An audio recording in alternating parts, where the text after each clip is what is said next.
quand c'est marqué Vaera el Avram el Yitzhak vel Yaakov Bekel Shakai, ou Shmi Hashem lo nodarti lahem. Je suis apparu, Avram, Yitzhak et Yaakov, en tant que El Shakai. Donc le nom El, il est connu. Bon.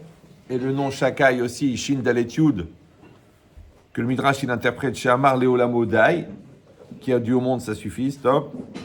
Ou Shmi Hashem, et mon nom Hashem, c'est-à-dire le tétragramme, le nom principal d'Hashem, le Yud, le E, le Vav et le E.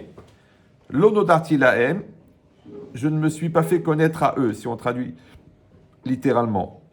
Donc ici, il y a toute une notion de nom d'Hachem, plusieurs noms.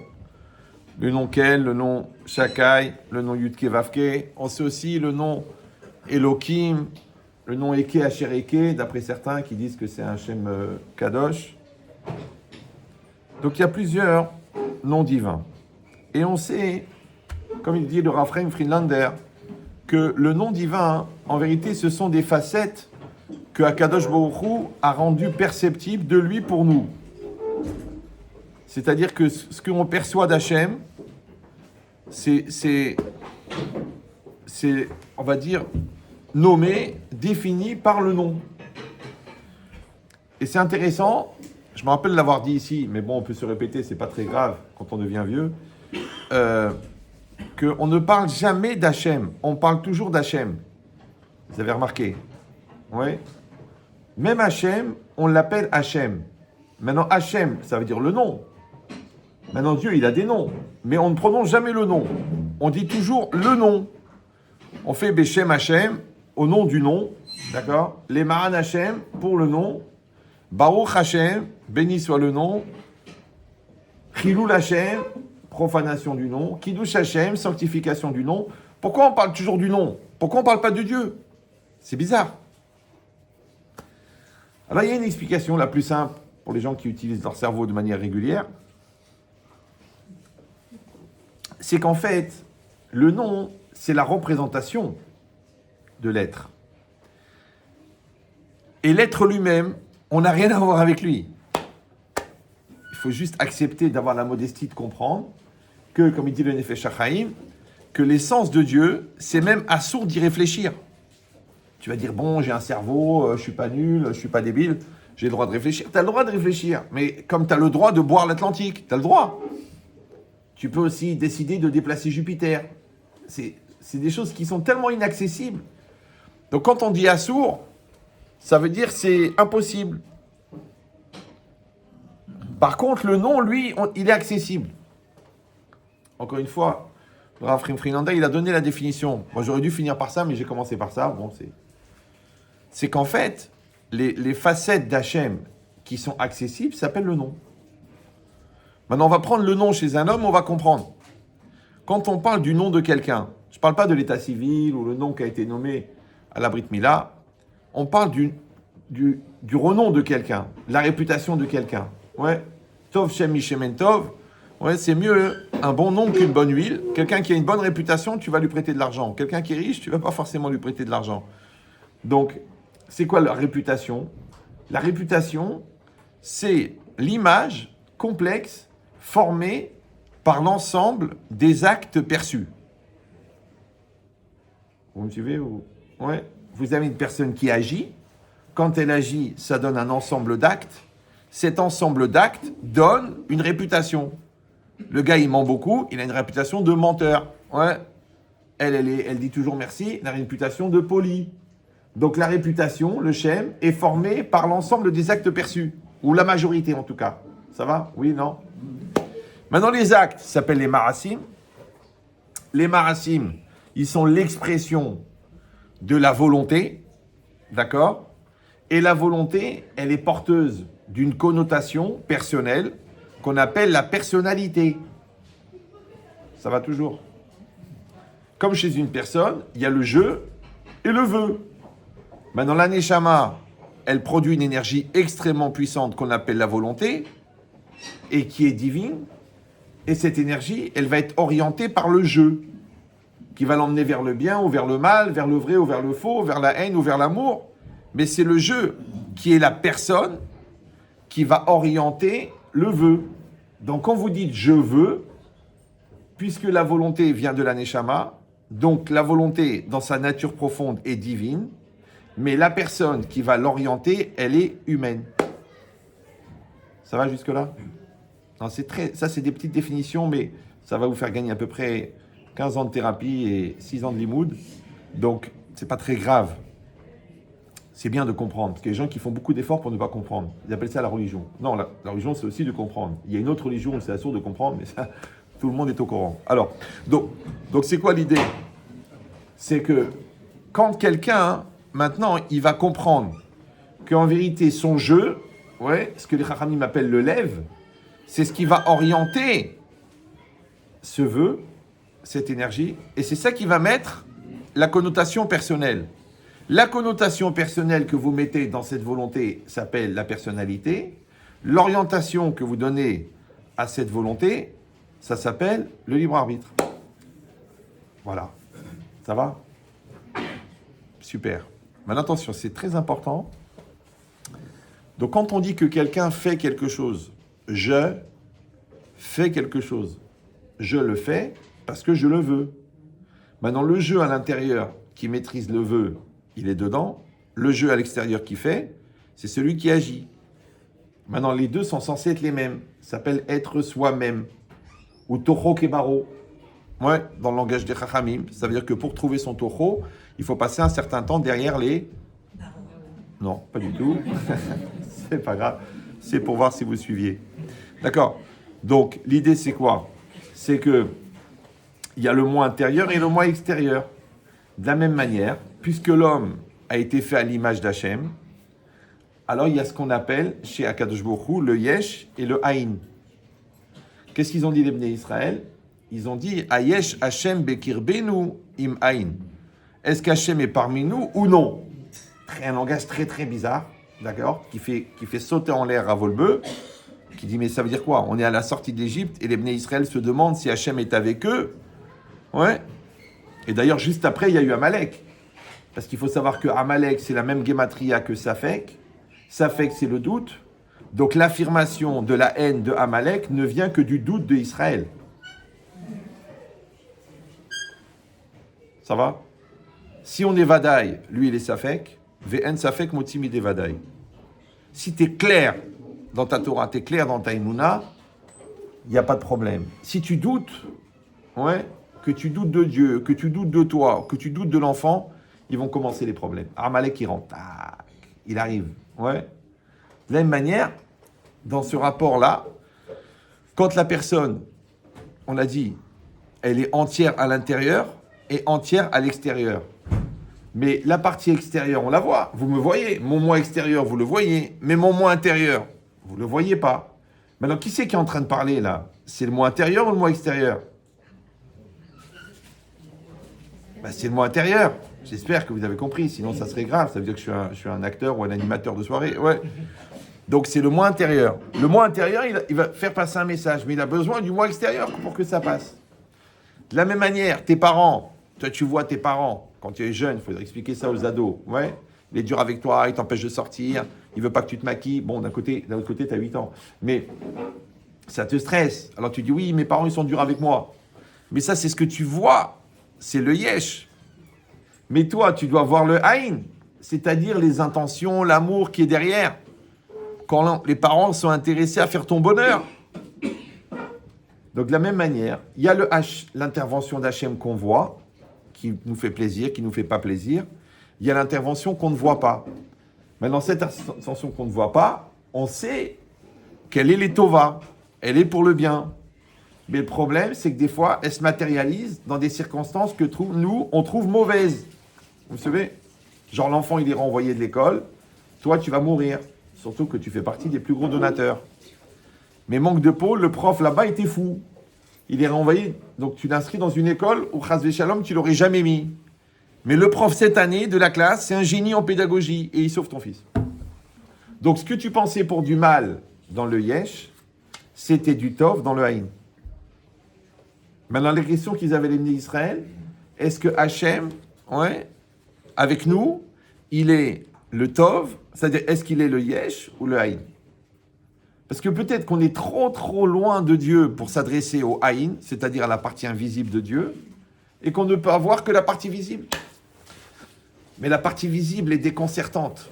C'est pour ça qu'on a besoin de l'aïmouna. C'est quoi l'aïmouna? L'aïmouna, c'est d'essayer d'avoir la foi dans ce qui ne se voit pas. Donc, qu'est-ce qui ne se voit pas? L'avenir. Qu'est-ce qui ne se voit pas? Le sens caché de l'événement. Qu'est-ce qui ne se voit pas? Le pourquoi de la chose. C'est pour ça qu'on a besoin de l'aïmouna. L'aïmouna, ce n'est pas pour croire ce qui se voit. L'aïmouna, c'est pour croire ce qui ne se voit pas. C'est pour ça que ça s'appelle la confiance. Confiance en latin, c'est confiance avec foi. Donc la foi, c'est la confiance que tu as dans ce qui ne se voit pas. Vous me suivez ou non? Maintenant, si ce que tu vois est déconcertant, ouais, tu peux perdre la foi. Ce qui s'est passé avec Yaakov Avinu, qu'Hachem lui a reproché, quand on lui a amené la tunique de son fils en sang, qu'est-ce qu'il a dit? Il a dit, Lama nistera darkimi Hachem. Genre Hachem, il m'a laissé tomber. Je suis abandonné. Ouais. Hachem, il dit, alors le Midrash, il dit, Hachem, il dit, je comprends pas. Moi, je suis occupé à rendre roi, son fils roi, parce que je l'envoie en Égypte. Après, il va être vice-roi d'Égypte. Après, il va sauver le monde. Et lui, il dit, pourquoi mon chemin est caché de Dieu? Alors vous allez dire, oui, mais lui, ce qu'il voit, c'est la tunique de son fils en sang. Ouais. Mais est-ce que tu as vu le cadavre? Est-ce que tu as vu le cadavre?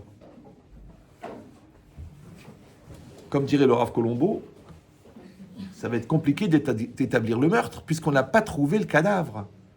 Maintenant, qu'est-ce qu'il a fait, Yaakov? Il a été choqué par la situation présente, ouais, donc il n'a pas réussi à avoir confiance dans ce qui ne se voyait pas. Si tu vois le corps, tu dis le corps, il est mort, il est mort. Mais si tu vois la tunique, il n'est pas mort. Maintenant, ça donne à croire, ça donne à croire. Donc comme ça donne à croire, t'arrêtes de croire. Comme si vous recevez un bulletin très mauvais, vous dites, ça y est, le gosse, il est foutu. Non, il a 12 ans, il a toute la vie devant lui. Il y a des hauts, il y a des bas. Dans tout. Des fois, des situations, beaucoup.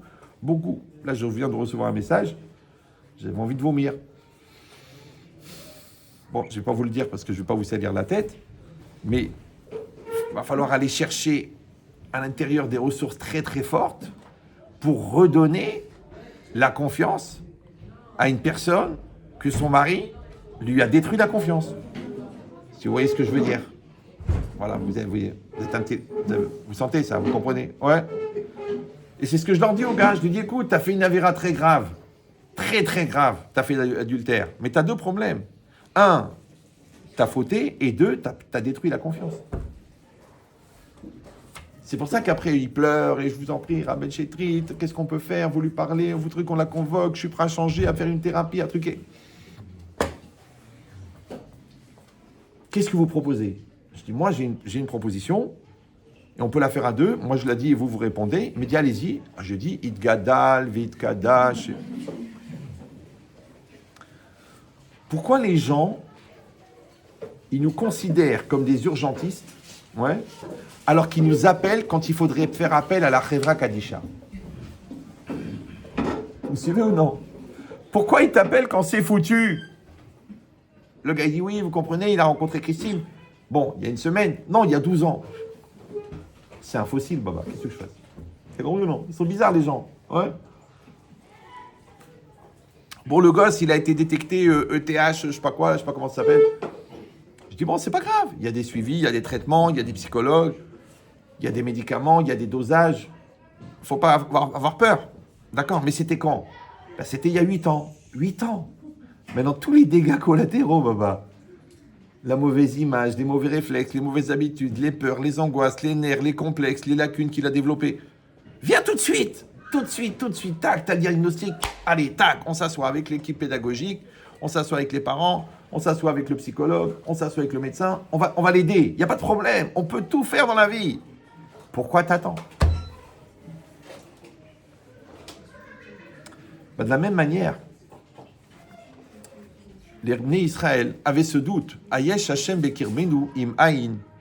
Est-ce qu'Hachem, il est avec nous, c'est-à-dire celui qu'on voit, celui de l'Ashgacha, ou alors celui qu'on ne voit pas? Celui qui veut notre bien, mais qu'on a du mal à percevoir. Exactement comme un enfant. Un enfant à 25 ans, il va voir ses parents, il leur dit merci papa et merci maman pour cette éducation. Je dis, je suis content mon fils, parce que je sais que ça fait 24 ans que tu me faisais la gueule. Parce que tu disais que j'étais dur avec toi et que je t'étouffais, et que je t'ai pas laissé vivre. Et maintenant que tu vois que tous tes copains sont des cas sociaux, tu dis, tiens, d'un seul coup, ça valait la peine d'avoir des parents. Comprenez cette idée ou non? Donc il a vu le papa voyant, il n'a pas vu le papa caché. Surtout que le père a le mauvais rôle puisqu'il est représentant de la Gestapo. D'accord? C'est lui qui est là pour régler les comptes. Du coup, après, il manque de crédit. C'est compliqué. Donc il faut réussir à apprendre à l'enfant, avoir le bien, avoir la confiance, malgré que des fois les circonstances ne sont pas très, très belles. Mais en vérité, ça s'appelle Gamzul et Tova. C'est ça, Gamzul et Tova. Donc encore une fois, l'homme, il a été créé à l'image d'Hachem. Donc l'homme, il a un intérieur, un extérieur. Et il doit faire que l'enfant, il soit capable d'accepter l'autorité de l'extérieur en comprenant que ça vient de l'amour de l'intérieur. Ça va? De la même manière, toi, tu vois Elohim, tu vois la rigueur, tu vois la maladie, tu vois la parnassa dure, tu vois les circonstances, ouais, et tu sais que derrière, il y a Yudke Vavke. Et Yudke Vavke, c'est miséricorde. Mais devant, il y a Elohim. Elohim, c'est dur. C'est la rigueur. Elohim, c'est la nature. La nature est rigoureuse. Ça va? Donc, quand tu vois les métastases, tu as du mal à parler à Yudke Vavke. On te dit, ne regarde pas. Mets-toi entre les mains de Yudke Vavke. Tu dis, oui, mais les circonstances. Oui, mais la réalité. Oui, il faut être pragmatique, monsieur le rabbin. D'accord? Il faut tenir compte des réalités. Alors, je vous donne un secret. Ce que vous comprenez, il faut l'accepter. Ce que vous ne comprenez pas, il faut l'accepter. Maintenant, il y a autant d'efforts d'avoir la émouna dans ce que vous pouvez maîtriser que d'avoir la émouna dans ce que vous ne maîtrisez pas. Maintenant, quand vous avez la émouna dans ce que vous ne maîtrisez pas, vous incluez ce que vous ne maîtrisez pas dans le champ de votre vie. Mais quand vous n'y croyez pas parce que vous ne comprenez pas, toutes les yeshuot, les délivrances qui sont cachées dans ce que vous ne comprenez pas, vous n'y aurez pas droit, puisque le fait d'y avoir droit vient du fait que vous y croyez. Ça va? C'est pour ça qu'on est obligé d'y croire. Les gens ils disent, écoutez, j'ai du mal à y croire. C'est ça ton problème. C'est ça le problème. Il faut croire. Donc tu dois croire dans tes enfants. Oui, mais je suis très déçu. Ok, mais il faut savoir que ça peut être pire. Donc toi, tu peux croire à mieux. Ou tu peux regarder la réalité et dire, c'est pire. Vous me suivez ou non? La parnassa, ça peut être pire. La santé, ça peut être pire. Il peut y avoir toujours du pire. Ouais. Mais dans l'avenir, il y a du pire ou du meilleur.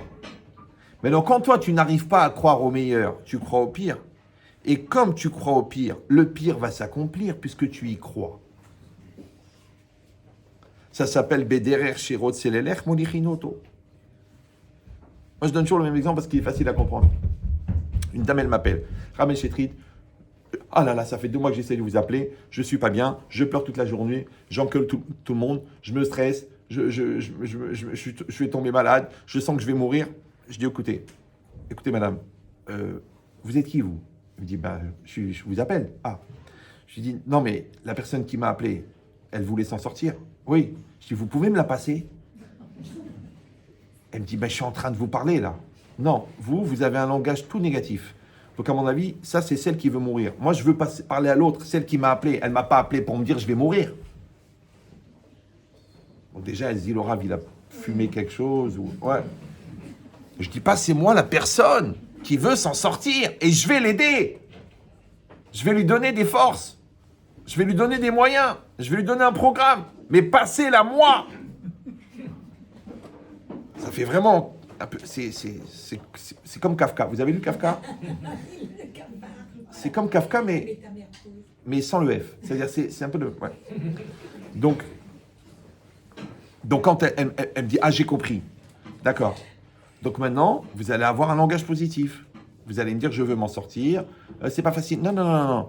Non, je vais gérer chaque situation, je vais analyser les choses, je vais prendre du recul, je vais voir positivement, je vais prendre mes cachets si j'en ai besoin. Là, j'entends là. Là, je parle avec la bonne femme qui veut s'en sortir.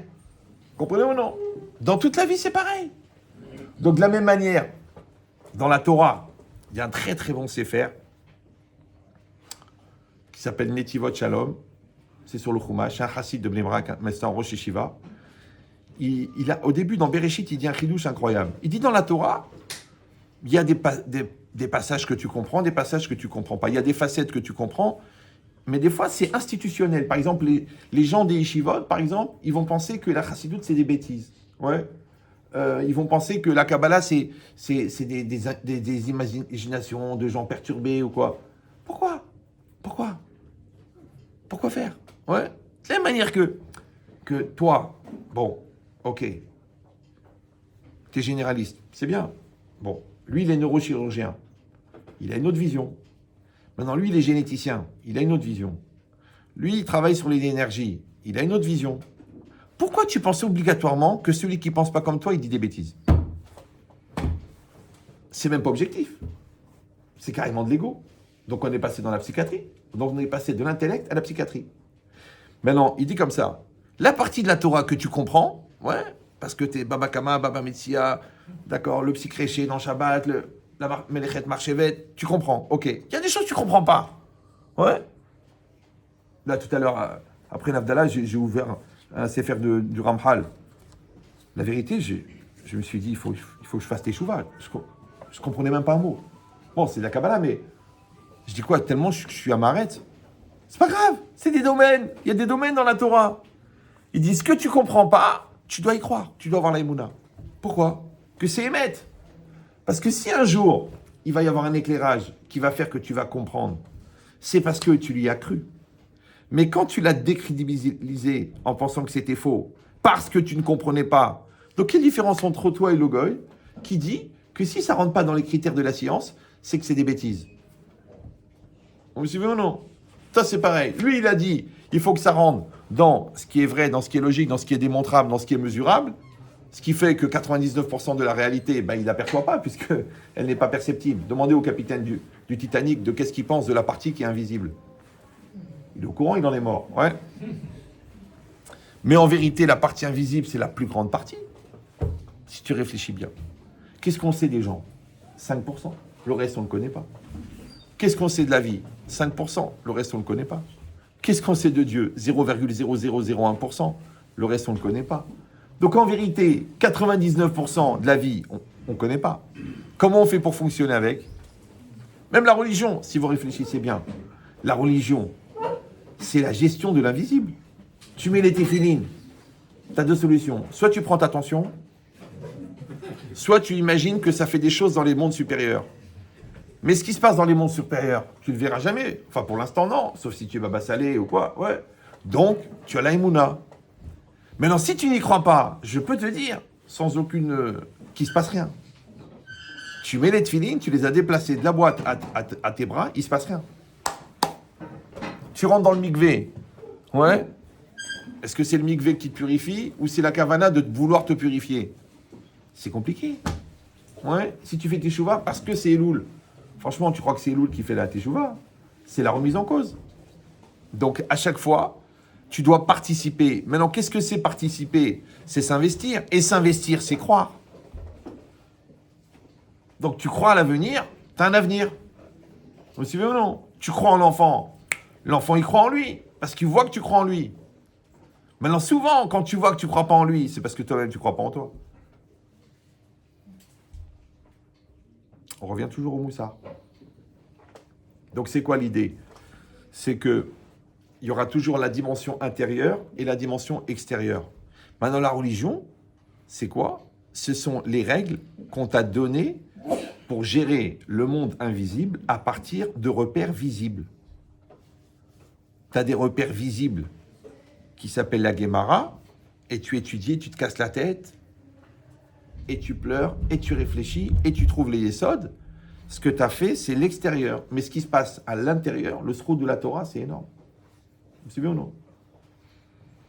Chaque mitzvah, en vérité, elle va plus produire dans le monde invisible que dans le monde visible. Mais comme c'est dur de se déplacer dans le monde visible, donc on t'a donné des repères dans le monde visible. Comment s'appellent les repères dans le monde visible? La halacha. La halacha, elle a dit, les tefilines, il faut les mettre là. Il ne faut pas les mettre là, il ne faut pas les mettre là. Il faut les mettre là. Ouais, il faut les mettre là, il ne faut pas les mettre là. Tu dis franchement, pour le bon Dieu, 10 cm, ça fait quelque chose. Il y a des générations de spéléologues. Non, c'est les juifs qui mettent les filines ici. Ça fait de la peine, parce qu'ils n'ont jamais fait la mitzvah. Parce que la halakha, si tu dépasses d'un micron l'endroit où tu es censé avoir la racine des cheveux, tu as raté la mitzvah. Ça fait de la peine. Moi, je ne me moque pas, j'ai de la peine pour eux. Regarde, 3, 4 générations. Mais mon père, mon grand-père, mon arrière-grand-père. Parce qu'il a fait la Messirut Nefesh de faire les tefilines. Quand il est parti de Pologne, il a emmené que ça, ouais, et il n'a jamais mis les tefs. Haval Azman, ouais, c'est pareil. On lui a dit, c'est pas une bonne cache-route. Ah, c'est marqué en hébreu. N'a jamais mangé cachère de sa vie. Ouais. L'autre, elle est au mikvé le soir du mariage. Après, elle dit, je retourne pas, j'ai peur d'attraper une maladie. Ça fait de la peine parce qu'elle serait prête à y aller, mais elle n'a pas été. Donc son mari, il a été qu'une femme nida. Il faut quand même savoir que c'est 650 jours de jeûne par relation pour la capara.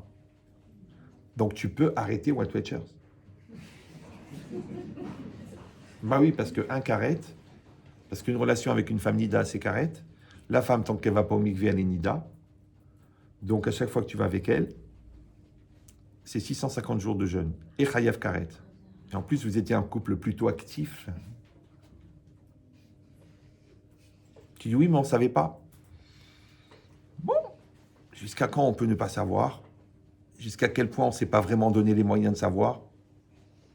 Parce que tu te demandais quand même pourquoi ta cousine, elle y allait tous les mois, et toi, tu y allais une fois par an, ou une fois tous les 3 ans, genre ça porte bonheur, il paraît que c'est bien pour la teshuva. Donc encore une fois, il y a toujours la partie visible et la partie invisible. De la même manière, la vie, on a dit il y a la partie visible, il y a les circonstances et il y a la partie invisible. Qu'est-ce que le bon Dieu il veut avec ça? L'enfant, il y a la partie visible, tu vois les comportements d'aujourd'hui, il y a la partie invisible. C'est la trajectoire qui va l'amener à la choupa tzaddik, indépendant et équilibré. Mais c'est invisible. Avec Shiva Ktana, la Shiva Gdola, l'école, la préparation, l'internat en Suisse, Goy, va savoir. L'université à Tel Aviv et la tchouva là-bas à Dubaï, va comprendre. Les trajectoires, elles sont bizarres. Moi, tous les jours, j'entends des trajectoires. Quand tu vois que le gars, maintenant, il est Rosh Yeshiva, tu dis, c'est pas possible qu'il ait passé par ça. Les trajectoires, ouais. Mais la trajectoire, quand il a 6 ans, la trajectoire, elle est invisible. Vous me suivez ou non? Donc toi, il faut que tu aies une émouna, que quels que soient les choix que Dieu il a fait pour lui, et c'est pas facile, hein. Parce que tu le vois comme ça, genre révolté, et c'est lui qui devient le tzaddik, et l'autre qui était Baruch Hashem, le Manachem, Baruch Hashem, le Manachem, Baruch Hashem, le Manachem, il a rencontré Christine pendant un voyage, et Laura Nenou, maintenant, il veut rien savoir des téphilines. Tu dis, mais qu'est-ce qui s'est passé, moi, enfin? Qu'est-ce que j'ai fait au bon Dieu? La trajectoire est invisible. Vous suivez ou non? Donc maintenant, pour que toi, tu puisses agir sur l'invisible, puisque tu ne peux pas être dans l'invisible, tu ne peux que croire l'invisible. De la même manière chez Hachem, la partie qu'on voit, c'est la réalité. La partie qu'on ne voit pas, c'est la Emouna. C'est pour ça qu'il explique à Moshe Shapira, Zichron Libracha, que la Emouna, c'est l'espace que tu crées dans ton présent pour que ton futur existe. Donc il y a le présent, c'est aujourd'hui, et il y a demain. Maintenant, si aujourd'hui tu ne crois pas à demain, il n'y a pas de demain. Vous suivez ou non? Si toi, tu penses que le magasin il est mal placé, que tu t'es fait avoir, que personne ne va venir, ça va s'accomplir. Les gens y croient, faut pas mal parler, faut pas avoir un langage négatif, altif tarpé la Satan. Mais c'est quoi le Satan? Le Satan, il est en nous. D'accord? C'est une deuxième facette du Yetzer Hara. Le Yetzer Hara, c'est une tendance. La tendance, elle est éliminée par le jeu, ouais, ou alors elle écrase le jeu. Quand le Yetzer Hara, il écrase le jeu, donc en fait, c'est le jeu qui décide. Donc si toi, tu vois que tu n'arrives pas à lutter contre le langage négatif, c'est que c'est le Yetzer Hara qui décide à ta place. Et comme le Yetzer Hara ne s'attaque qu'à deux personnes, les gens qui ont l'ibo panouille ou qui ne sont pas bessimcha, celui qui n'est pas dans la joie ou celui qui a le cœur vide, et le cœur, c'est le réceptacle de ta personne, là où il est censé y avoir toi, mais comme toi, tu n'as pas développé ton toi, donc c'est lui qui a pris la place, puisque le vide n'existe pas, donc maintenant c'est lui qui raconte l'histoire. Donc Altif Tarpé la Satan, ça veut dire ne laisse pas le Satan en toi décider pour toi de ce que tu aurais pu faire toi si tu avais développé la volonté. Je sais, c'est un peu rapide, il faudra réécouter le cours, mais vous pouvez aussi prendre le marcha, vous casser la tête, chercher. Et peut-être dans 8-9 ans, vous allez dire « mais c'est évident ». Mais c'est ça l'idée. L'idée, c'est que le Satan existe parce que toi, tu es absent.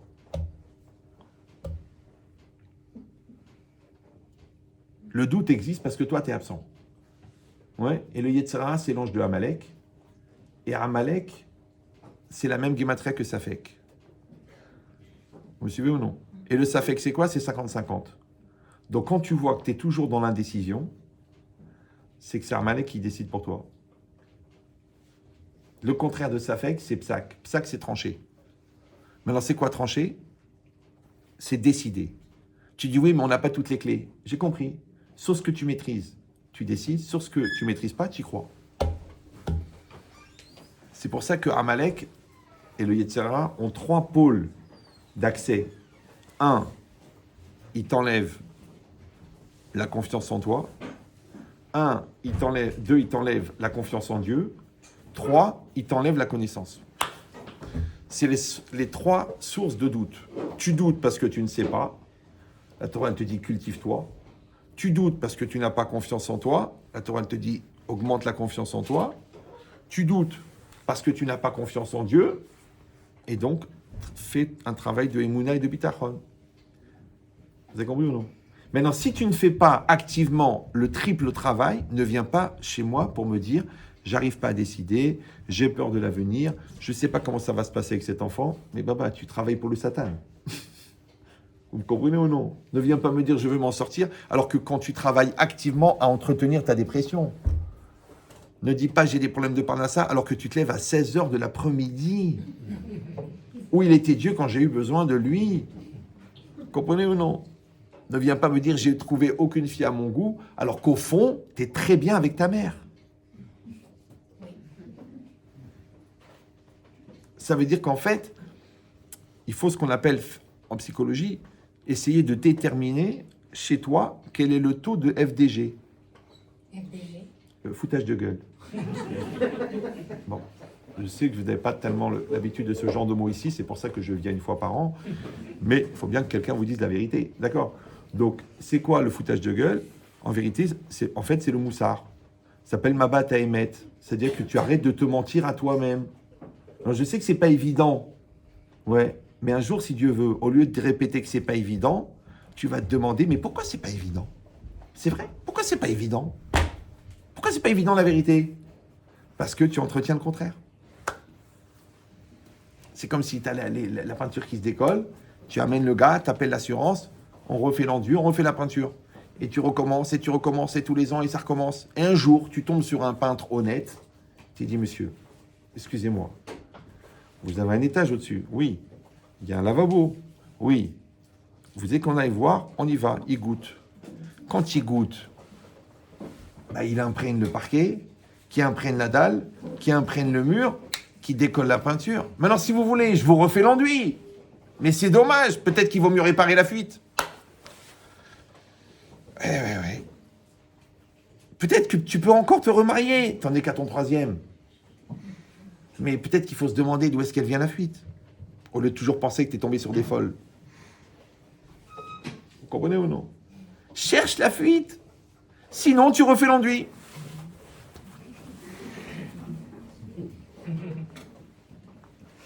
Je les vois, les gens, ils viennent. Ça va? Oui. Baruch Hashem.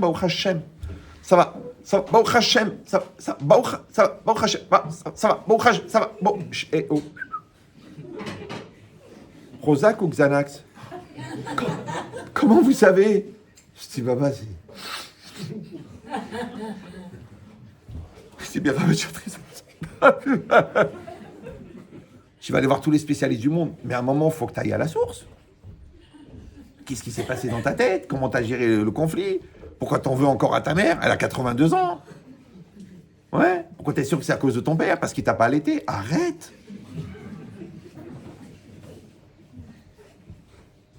T'as compris ou non?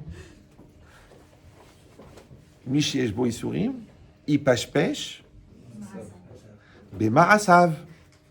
Nous, qu'est-ce qu'on fait, nous? Bemarasav. Nous, on réfléchit sur l'autre. Parce que c'est l'intérêt d'être deux. C'est qu'on peut accuser quelqu'un d'autre. Mais si vous croyez en Dieu, vous savez que chaque situation, elle est adaptée à vous. Et si vous allez dire, oui, mais il n'y a pas que moi. Ok, donc si vous êtes deux, ça veut dire que vous êtes responsable à 100% de 50% de la situation. Mais c'est pas que vous n'avez rien à voir avec. Je ne suis pas concerné, c'est elle qui est folle, c'est lui qui est fou. Ben, il a qu'à aller voir un thérapeute. Moi, je ne changerai pas, je suis comme je suis. Mon père non plus, il n'a jamais changé. Ok, mais ta mère s'est pendue. C'est vrai. D'accord. C'est une image. Hein. Tout le monde sait que la réalité est bien pire. Mais l'idée, c'est quoi? C'est que quand moi, je vais me remettre en cause, oui, je vais aller où? Je vais aller dans la partie de moi qui est invisible. Et c'est ça, le moussard. Le moussard, c'est d'aller visiter le mec à l'intérieur dans l'espoir de pouvoir constituer un portrait robot. Quand tu t'es fait attaquer par un voyou qui t'a volé ton téléphone, tu vas au commissariat. Bon, comment il était? Grand, avec une barbe assez mince, avec un nez proéminent. Ah, je l'ai vu sur Internet. D'accord. Non, ça veut dire que tu fais un portrait robot. Ben, de la même manière qu'en toi, tu te regardes, tu dis voilà, je sais pas, je suis têtu, ou j'explique mal, ou je suis pas investi, ou j'ai la flemme, ou au contraire, je suis très sincère, ou je suis hypersensible. Tu es en train de faire un portrait robot. C'est la connaissance de ton portrait robot qui fait que tu peux analyser tes réactions et t'améliorer. Mais nous, on est spécialistes d'analyse psychiatrique des autres.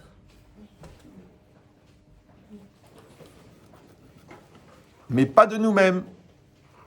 Oh mince, qu'est-ce qu'il a fait là? Ah oui, c'est bon. Vous avez compris ou non? Maintenant, quand moi, je vais aller chercher la partie invisible qui est en moi, pour que je la trouve, Raudon Colo, cousin de Marco Polo, il faut que j'y croie. Mais quand je ne crois pas en moi, qu'est-ce que je fais? Pour les problèmes, je fais un transfert de culpabilité. Ouais. Et pour les décisions, je cherche un mentor qui n'est pas forcément un homme de vérité. Un mentor. C'est pas grave. Ouais. Vous avez compris l'idée ou non? Alors qu'en vérité, je dois étudier, travailler mes midotes pour aller connaître chez moi la source de la décision et que les choses, elles partent de l'intérieur vers l'extérieur. Ça s'appelle Libi Omerli, mon cœur me dit. Alors que les trois quarts des gens, je vous dis la vérité, bon, moi j'ai que 61 ans, mais j'ai rencontré quand même pas mal de dizaines de milliers de personnes, les trois quarts des gens, ils vivent dans le regard de l'autre. En négatif, je suis très vexé parce qu'il m'a mal parlé. En positif, son compliment m'a redonné la vie. Mais tu ne peux pas vivre en fonction des gens, c'est dangereux. C'est dangereux. Après, pour te connaître, tu te regardes dans les yeux des autres. Qu'est-ce que tu penses de moi? Qu'est-ce que tu fais de moi? Mais tu n'as pas compris. Le logiciel de vision, il est différent chez chacun. Donc, quand tu te regardes dans le regard de l'autre, tu te retrouves avec une mosaïque d'écrans qui ont chacun un logiciel d'interprétation différent. C'est pour ça que tu es perdu. Alors qu'Hachem, il a créé un outil extraordinaire qui s'appelle le miroir. Ce miroir, il s'appelle Messiat Echarim, il s'appelle Rav Dessler, Srei Midot. Ouais. Et là, tu vas apprendre à te connaître. Donc, tu vas mettre une caméra à l'extérieur de toi, tu vas te regarder vivre. Une caméra à l'intérieur de toi, tu vas te regarder ressentir. Tout ce qui est à l'intérieur s'appelle la proposition A. tout ce qui est à l'extérieur, c'est la proposition B, et tu vas poser l'équation, est-ce que A égale B? Maintenant, si tu vois que tu rigoles à l'extérieur, mais qu'au fond, tu ne trouves pas ça marrant à l'intérieur, tu as un problème. Si tu manges alors que tu n'as pas faim, c'est un problème. Si tu te vexes alors qu'en vérité, c'est de ta faute, tu as un problème. Si tu n'arrives pas à t'excuser, ouais, même quand tu as raison, tu as un problème. Si tu t'énerves parce qu'on t'énerve, tu as un problème. Les gens ils disent, mais Rav, moi je ne suis pas nerveux. Mais quand on m'énerve, je m'énerve. Ben, je lui dis, ben, écoute, je suis déjà content de constater que tu t'énerves pas que tu ne t'énerves pas quand on ne t'énerve pas. Non, c'est intéressant, niveau zoologique. Oui, parce que quelqu'un qui s'énerve quand on ne l'énerve pas, il faut qu'il prenne des cachets. Par contre, le fait que tu t'énerves quand on t'énerve, ça, je ne comprends pas. Il me dit, mais je viens de vous expliquer que je m'énerve parce qu'on m'énerve. Mais JH2, c'est une formule, ça veut dire jeune hamar au carré. C'est justement quand on t'énerve qu'il y a une mitzvah de ne pas s'énerver. Vous me suivez ou non? C'est quand on te demande qu'il y a une mitzvah de donner, c'est pas le moment de... Ouais. C'est quand tes parents ils ont besoin de toi qu'il faut sauter sur l'occasion d'essayer de leur rendre la dette infinie que tu as reçue par leur amour. C'est pas le moment de dire j'en ai pour combien d'années encore à supporter leurs caprices. Il n'y a pas très longtemps, quand un gars il m'a dit Rav, je sais que vous n'êtes pas Dayan, mais d'après l'Alacha, est-ce que j'ai une mitzvah de visiter ma mère qui est Alzheimer et qui ne me reconnaît pas? Donc elle me regarde, elle me dit vous êtes qui? Est-ce que j'ai une mitzvah de Kibbout Avaim puisqu'elle ne me reconnaît pas? Je dis écoute, je ne suis pas Dayan. Comme tu l'as dit, tu as eu raison. Mais juste au niveau logique. Quand tu étais petit, tu étais bébé, tu étais Alzheimer. Tu reconnais ces personnes, tu faisais caca sur toi, tu bavais, tu vomissais, tu t'énervais, on ne comprenait rien à ce que tu racontais, tu étais Alzheimer. Heureusement que ta mère n'a pas tenu le même raisonnement que toi. Elle aurait trouvé un sac à ta taille, elle se serait débarrassée de toi. Il m'a dit, mais c'est grave ce que vous dites. Je lui ai dit, oui, mais moi je le dis, mais toi tu le fais. Lequel qu'il faut soigner? Donc elle a Alzheimer, tu vas, tu t'assois, tu lui tiens la main. Elle te prend pour une infirmière, c'est pas grave. Tu fais ta mitzvah, Minatora, tu restes à côté d'elle, elle est rassurée, tu l'embrasses. Elle ne te connaît pas, mais elle est contente que tu sois venu. Ça, et tu as fait ce que tu as fait, ça va. Et même si elle n'est pas contente, tu as fait ce que tu avais à faire. Pourquoi les gens ne pensent pas comme ça? Parce qu'ils vivent dans le regard de l'autre. Qu'est-ce que tu me rapportes? Qu'est-ce que tu me coûtes?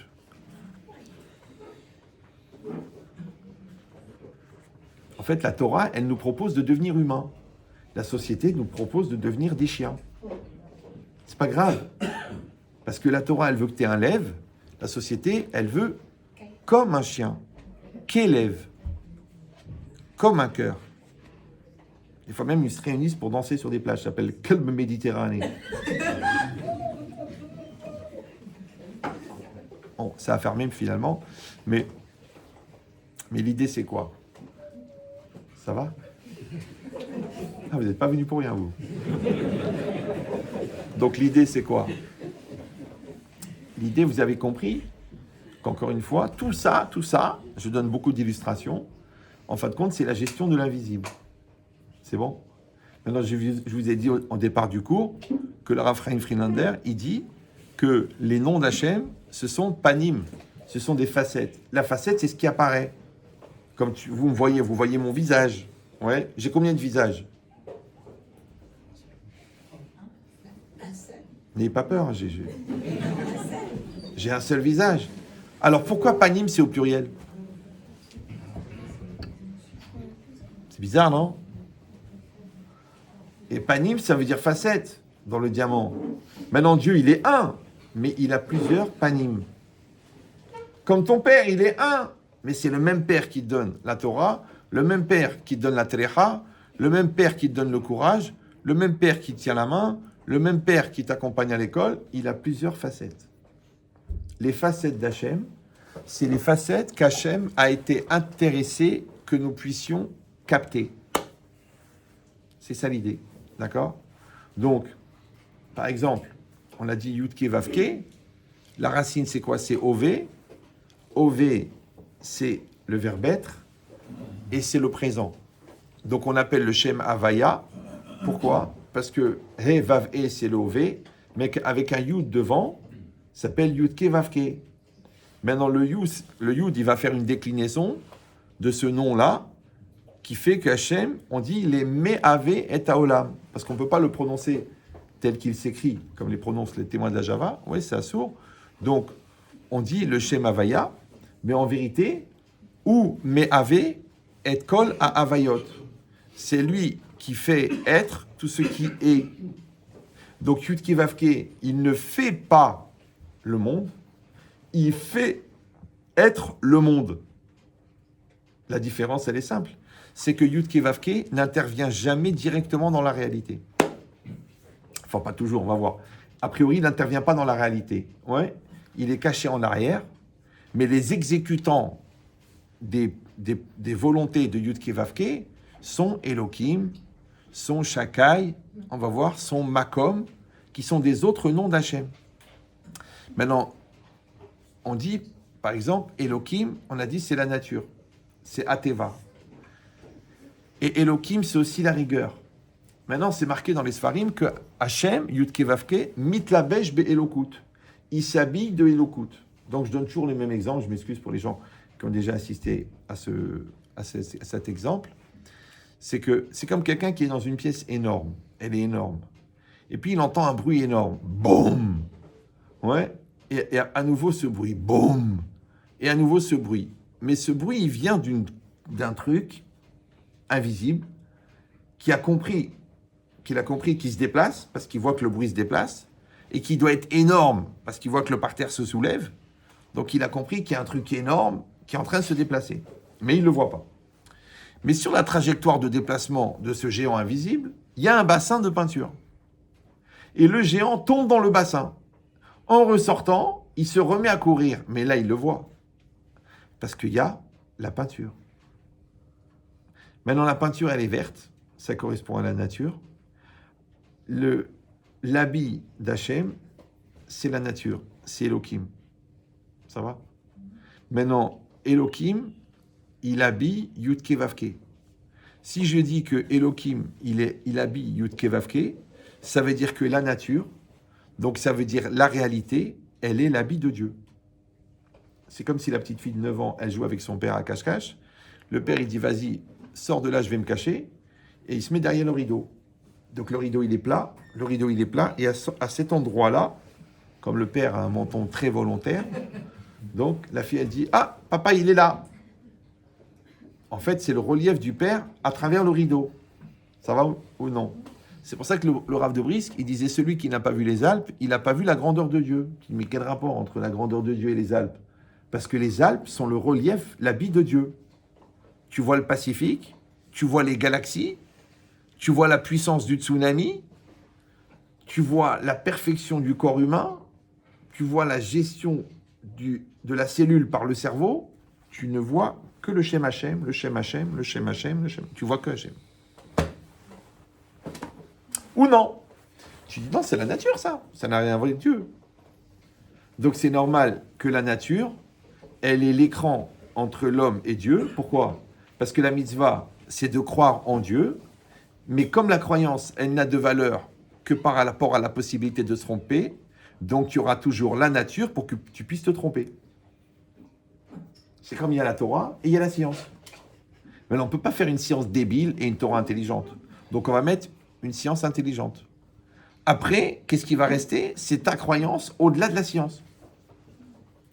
Enfin, j'avais fait un cours à l'époque à Jussieu, à des élèves de Mathsup, Mathspé, bon, qui ont un cerveau quand même assez rapide. Ouais. Matériel supérieur, maternel, c'est pas grave, spécial. Et c'était sur la foi et la raison. Il y a la raison, raisonnable, logique, causalité, et il y a la foi. Une fois pour toutes. Maintenant, est-ce que la foi est logique? Est-ce que la foi est coutume? On dit la foi n'est pas coutume. Ouais.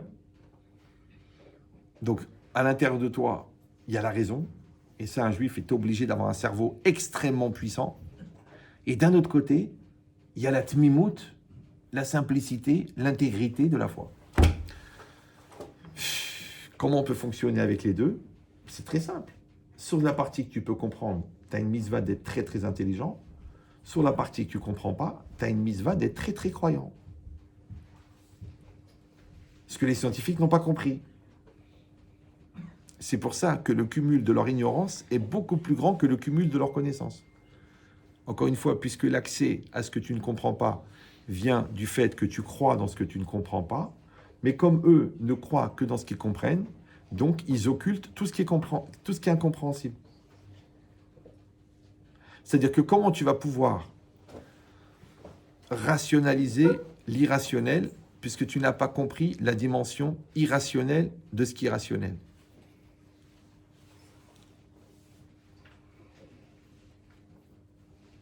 Je sais, c'est pas très marrant, mais bon, on a le droit de réfléchir, c'est pas sourd. Donc l'idée, c'est quoi? C'est que l'homme, il doit croire dans Yudke Vavke. Ouais. C'est pour ça qu'on dit Baruch Ata Hashem. Mais on ne peut pas prononcer le nom tel qu'il s'écrit. Pourquoi? Parce que ce nom-là, il ne fait pas partie du monde réel. Il fait partie du monde potentiel. Maintenant, ce nom-là, quand il se réalise, il s'appelle Aleph Dalet Nun Yud. Adonai. Pourquoi? Parce qu'il est Adonakol. Maintenant, voyez ma main là. Vous voyez mon bras, il se lève là. Vous le voyez ou non? Si vous ne le voyez pas, il faut acheter un chien. Bon, vous le voyez, d'accord. Maintenant, vous avez bien compris que ce n'est pas mon bras qui se lève. C'est moi qui lève mon bras. Donc, en vérité, mon bras, il est animé par ma volonté. Et ma volonté, elle vient de ma neshama. Ça s'appelle la vie. Maintenant, la neshama du monde réel, c'est Yudke Vavke. Mais si je dis non, moi je ne crois que ce que je vois, il n'y a pas de problème, tu as le droit de le faire. Mais la nature, par définition, elle a été créée. Tout ce qui a été créé a un début, tout ce qui a un début a une fin. Donc il y a les contraintes de la nature. Donc quand toi, tu crois dans la nature, tu subis les contraintes de la nature. Et tu subis les limites de la nature. Donc par exemple, petite nafkamina, tu ne pourras pas avoir des miracles. Parce que ça ne rentre pas dans la nature. Donc toi, quand tu manges une pomme, tu ne dois pas dire Baruch Ata Hashem. Tu dois dire Baruch Ata Elokim. Maintenant, ça existe aussi chez les religieux. Comprenez ou non? C'est quand les gens disent, bon, ok, mais c'est pas évident. Mais quand ils ont dit c'est pas évident, à Raodon Kolo, ils ont basculé du côté c'est pas évident. Mais c'est pas évident, c'est le Satan. Avec une barbe comme ça, Magitchur, à la Yeshiva, à Bnei Brak. Mais c'est pas évident. Alors qu'en vérité, pour toi, ça doit être évident. Je me suis dit, non, c'est comme ça. Comme des fois, je fais un travail avec un couple, bon, de moins en moins souvent parce que c'est trop épuisant. Et puis bon, on a créé, on a beaucoup parlé, on a fait beaucoup d'efforts, on a pleuré, on a truqué, on a créé un Maaseh Shechina. Voilà, maintenant on est dans un esprit de bonne volonté. D'un seul coup, tu montes une phrase. Oui, mais est-ce que ma femme fera les efforts? Ou alors, Rav, est-ce que vous pourriez répéter ça pour que mon mari l'entende bien? Alors moi, tout de suite, je l'ai écouté. J'ai passé 5 heures avec vous à essayer de vous rendre des gens intelligents. Vous faites des efforts énormes pour rester des CON. Bah oui, parce que intelligent en philosophie, c'est être adapté. CON, c'est être inadapté. Maintenant, moi, j'ai créé un pont entre vous et vous cassez le pont. Parce que quand tu dis une phrase qui ne sert à rien, ça casse l'ambiance. Premièrement. Deuxièmement, l'autre, il peut se vexer parce que tu as dit ça devant le Rav. Du coup, tous les efforts, ils repartent à zéro. Pour rien. Maintenant, tu devrais te demander comment ça se fait que tu as dit cette phrase maintenant. Tu dis, j'ai pas réfléchi, c'est un truc qui est venu, je pensais que c'était bien de répéter. Pourquoi? Ça veut dire quoi? Ton cerveau, il va légitimer. Mais le cerveau, c'est comme Google. C'est un moteur de recherche. Tu marques Torah, il cherche Torah. Tu marques bêtise, il cherche bêtise. Donc, c'est pas le cerveau qui compte. C'est l'impulsion. Est-ce que tu es dans une impulsion positive ou une impulsion négative? Si tu es dans une impulsion positive, c'est toi qui veux t'en sortir. Si tu es dans une impulsion négative, c'est ton Satan qui a repris le dessus. Maintenant, vu que le Satan, il t'a amené pratiquement au divorce, tu lui redonnes la parole. C'est comme si ton fils, il est perdu, tu as réussi à le sauver de la drogue, et puis il te dit, bon papa, je suis perdu, j'ai pas de repère, à qui je demande? Bah demande à ton dealer, c'est ton meilleur copain. Mais tu le renvoies chez le dealer. Mais le Yetzara, c'est un dealer. C'est ça que la Torah a dit dealer. Dis-leur la vérité, sinon le dealer leur dira. Donc l'enfant, il a été parlé à l'autre parce qu'il a personne à qui parler.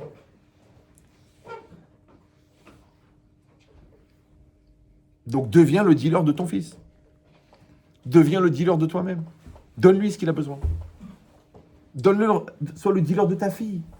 Si tu donnes les compléments, l'amour, la gentillesse et la drague, pourquoi elle va écouter les compliments du jbeb dans le train de banlieue? Depuis quand quelqu'un qui a mangé une choucroute, on lui propose une dafina, il hésite. Il dit, mais je vais mourir, j'ai mangé la choucroute. Si la personne, elle est bien, ve'achalta, ve'savarta, ou berarta, baruch Hashem. T'as compris cette idée ou non? Donc si tu n'es pas en vigilance permanente de ne pas tomber dans le Satan, ou de ne pas tomber dans Elohim, ou de ne pas tomber dans le doute, ouais, tu vas retomber. C'est ça, Baruch Ata Hashem. C'est qu'on doit faire des brachot avec une avoda personnelle de penser que je m'adresse à Yudke Vavke. Sinon, avec la société, avec la science, avec la rue, avec la peur, avec la Améharetzut, ouais, même des gens qui étudient tous les jours, tu vas retomber dans Elohim. Ou pire encore, dans Shakai. C'est quoi Shakai? Vous savez ou non? Chez Amar Leoulamodai. C'est intéressant parce que on m'a offert ce magnifique Sefer. J'ai ouvert sur Vaïra. Il ramène une question de Even Ezra. Comment ça se fait qu'on a dit ici Bekel Shakai? Mais le mot Shakai, c'est quoi? C'est que quand Hachem a créé au départ la masse des atomes, ouais, il a créé en même temps toutes les combinaisons moléculaires nécessaires à créer toutes les situations à venir jusqu'à la fin des temps. Vous le savez, ça? Oui, non? Oui. Bon, c'est bizarre qu'il n'y a que les femmes qui répondent. Il faut sortir de la cuisine, les garçons. Il faut aller étudier, d'accord? Donc je répète, parce que je sais que c'est un peu rapide, mais comme je me rappelle de l'avoir dit ici, donc j'ai l'erreur de croire que vous retenez tout ce que je vous dis. Un peu comme avec mes enfants. Ouais, mais je répète, c'est pas grave de répéter, c'est pas grave. Sauf qu'à un moment, ça devient irrespirable. Mais bon, alors, donc c'est quoi l'idée? C'est que Hachem, à partir de rien, Yesh Me'ahin, il a créé ce que les Grecs appelaient le Hayouli. Le Hayouli, c'est pas une sauce à l'ail, c'est Yesod Dak Meod chez Enbo Mamash, une base extrêmement fine qui n'a pas de réalité physique. Comme ça, il explique le Ramban. Ça, c'est quoi? C'est la masse d'atomes. À partir, pour nous, Hachem, il a créé une masse d'atomes. À partir de la masse d'atomes, il n'a plus rien créé. Ça va? Par contre, il a transformé cette masse d'atomes. Rien ne se crée, rien ne se perd. Tout se transforme. Maintenant, quand il a cette masse d'atomes, vous imaginez, elle est en fusion. Elle fait... Donc, comme elle est en fusion, elle ne forme rien. Ouais, elle ne forme rien. Quand Hachem, il a dit « Dai !» Stop! En fait, il a figé la masse d'atomes. La masse d'atomes, elle a pris une forme. Et donc là, la réalité est apparue. Parce qu'une masse d'atomes qui n'est pas organisée, elle est invisible. Parce que pour qu'elle soit visible, il faut qu'elle soit organisée. Ça va? Là, cette bouteille, vous la voyez. Parce qu'elle reflète la lumière. Mais si la masse d'atomes qui la constitue était éparpillée dans 20 mètres cubes, vous ne la verriez pas. Donc, la visibilité dépend de l'organisation. Donc, quand la matière est organisée, elle reflète la lumière, donc elle est visible. Donc, en fait, la lumière, ce n'est pas un phénomène qui rend visible la réalité, c'est qu'Hachem, il a donné la capacité à la matière de devenir visible. C'est pour ça que Rav Dessler, il dit que quand Hachem, il a dit « Yehi or », que la lumière soit, il a créé le principe de Giloui. Le Giloui, c'est le dévoilement. Maintenant, une matière, tant qu'elle n'est pas organisée, donc elle ne peut pas capter la lumière, donc elle est invisible.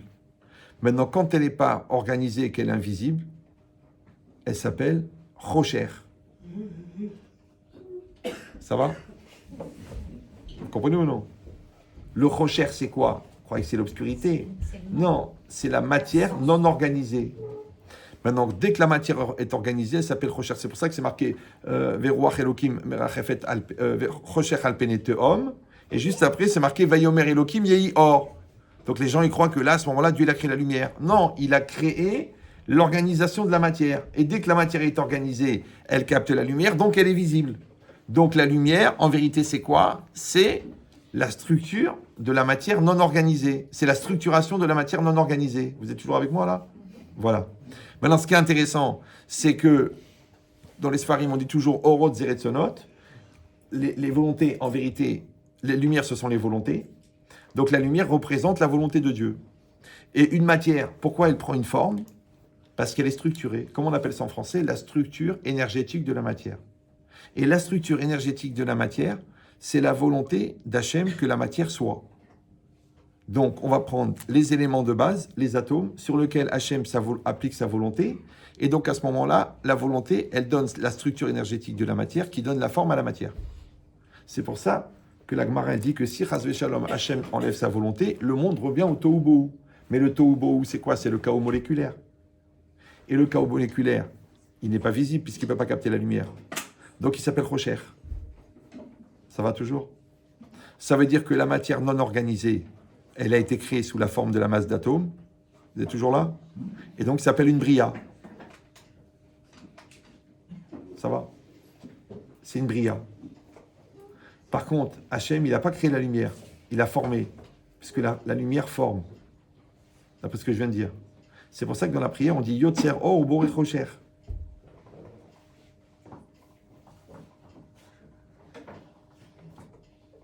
Maintenant, d'après nous, on n'aurait pas dû dire Boré Rocher. Il crée l'obscurité. On aurait dû dire Bara Rocher. Il a créé. Mais étant donné que le monde, la réalité, c'est une succession de matière organisée, matière désorganisée, la matière désorganisée, elle s'appelle Rocher, puisqu'elle ne capte pas la lumière. Et la matière organisée s'appelle lumière. Donc Hachem, il forme la lumière, c'est-à-dire il projette sa volonté pour que la matière soit. Cette volonté, elle vient de Yudke Vavke, d'accord? Mais elle est orientée par Shakai. Parce que quand Hachem a dit que le monde soit, quand il a arrêté la combinaison moléculaire, il n'a pas que arrêté pour l'instant T1 de la création du monde, il a déjà préprogrammé tous les arrêts, donc toutes les structures d'énergie qui vont donner la forme à toutes les matières, donc toutes les combinaisons moléculaires nécessaires qu'il a redistribuées dans la grille temporelle, qui sont potentielles avant de se réaliser, donc elles sont invisibles puisqu'elles sont trop chères, et qu'elles apparaissent au moment où Hachem y met sa volonté structurante dedans.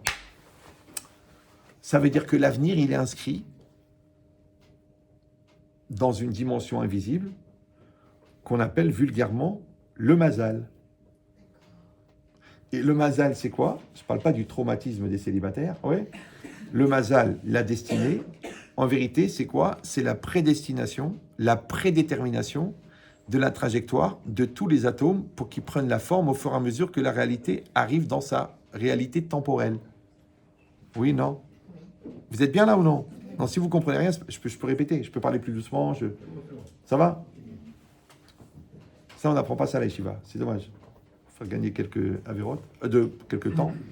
Donc, réfléchissez maintenant. Donc, si le mazal, ce sont les milliards de micro-volontés qui font exister la réalité, bon, ce que le Zohar, il dit que derrière chaque brin d'herbe, il y a un ange qui lui dit pousse. Mais c'est quoi un ange? Un ange, c'est un kohar. Un kohar, ça veut dire qu'Hachem, il exprime une volonté, et cette volonté se matérialise, entre guillemets, sous la forme d'un ange. Maintenant, Hachem, c'est quoi pour nous? C'est une énorme volonté que le monde soit, et cette énorme volonté va se parcelliser, se séquencer en billions de milliards, de billions, de milliards, de billions, tu vas parler toute ta vie comme ça, de micro-volontés que le monde soit. Ça va toujours? Maintenant, tout l'ensemble des trajectoires qui redistribue ces anges, qui font créer la réalité, parce que vous avez compris que maintenant, là, derrière chaque atome du verre, il y a un ange qui lui dit « reste un verre ». Je ne sais pas si vous... Ouais. Donc derrière chaque goutte de pluie, il y a un ange qui lui donne la trajectoire pour pas qu'elle se colle avec l'autre. Parce que si elle se colle, on prendrait une piscine sur la tête, au lieu de prendre de la pluie. Maintenant, comment il s'appelle l'attribut de Dieu qui gère la trajectoire de toutes ces particules? Shakai. Shindaletud. Donc, c'est pas seulement que à l'époque, il a dit Dai, chez Amar le Olamo Dai. C'est que à chaque microseconde, oui, il y a un logiciel qui gère la trajectoire des particules qui crée la réalité en temps réel. Donc, le Yudke Vavke, encore une fois, il développe sa volonté, ou Me'ave et Aolam. Cette volonté, elle passe par des terminaux qui redistribuent les signaux pour faire que la réalité soit. Exactement comme toi. Ouais, voilà, tu prends ton téléphone, tu fais un appel. Tu crois que l'autre, il l'entend? Mais non. Il passe par un satellite, le satellite, il passe par un terminal, le terminal, il le renvoie dans un truc, et paf, tu peux déclencher ta machine à laver à Rio de Janeiro parce qu'elle a un modem. Maintenant, tout ça, pourquoi il a créé ça, Hachem? À quoi ça sert à rien? C'est juste pour que le jour, il viendra Mashiach, il va expliquer, voilà, je vous explique comment ça marche. La redistribution des signaux pour créer l'universalité de la réalité. Les gens ils diront, oh mais c'est Internet. Mais non, c'est Shakai. C'est-à-dire qu'Internet, c'est une image, un croquis pour que tu comprennes Shakai. Regardez, c'est le Ramban. Regardez comment il est beau celui-là. Quant à Hachem, il a dit à Avram Avinu, Avram, il n'avait pas d'enfant, vous savez, il était stérile. Sa femme aussi. Ouais. Donc il y avait peu d'espoir qu'ils aient un bébé. Hachem, il a dit, Ani kel Shakai. Je suis l'éternel Shakai. Il demande le Ramban, pourquoi ce nom-là? Qu'est-ce qu'il vient faire ici, ce nom de Shakai? Quel rapport? Il dit, Kibo Yasu Anissim Anistarim. Parce que c'est avec ce nom-là que vont s'accomplir les miracles cachés, la tzadikim, pour les tzadikim, les Hatsil Mimavet Nafsham, pour les sauver de la mort, ou les Achayot Bera'av, ou pour les faire vivre durant la famine. Il dit, Ki en minateva, parce qu'il n'est pas naturel, chez Yavohu à Geshamim Be'itam, que les pluies vont tomber au bon moment, Be'avodato à Elohim, par le fait que tu sers Dieu. Ça n'a rien à voir. Ouais. La pluie, elle fait partie d'un programme qui fait que la pluie doit tomber à ce moment-là, qui est d'ailleurs fixé à Rosh Hashanah, d'accord? Et toi, tu mets les tefilines et tu es un tzaddik. Ça n'a rien à voir. Le fait que tu sois un tzaddik et que la pluie, au lieu de tomber dans le champ d'à côté, elle tombe dans ton champ à toi, ça n'a rien à voir. A priori, ouais. Parce que ça, c'est individuel et ça, c'est universel. Ça n'a rien à voir. Aval. Parce qu'à l'époque, je l'ai écrit à la main. Il faut vraiment être médecin pour relire. Aval. Kulam nissim. En vérité, tout cela, ce ne sont que des miracles. Oube kulam, et dans tous, titnat seach.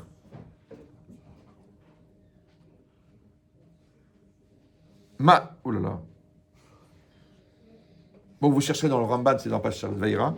Titnat seach marachato amazalot, c'est-à-dire, c'est celui qui maîtrise les mazalot, ouais, qui produit ça, donc c'est Shakai.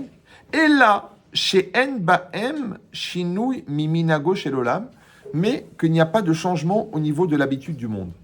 Ça veut dire qu'Hachem, il a créé une trame qui s'appelle l'habitude du monde, comme l'hiver, l'été, ouais. Et à l'intérieur de cette trame, qui va paraître comme le paraître, en coulisses, ouais, il va faire que le tzaddik, il reçoit le médicament alors qu'on est en pleine guerre, que le nazi regarde de l'autre côté, du coup l'autre il a pu s'échapper, que ton bébé, ton enfant, qui aurait dû se prendre la tête dans le radiateur, juste à ce moment-là, ça sort le pouce et hop, il passe à côté.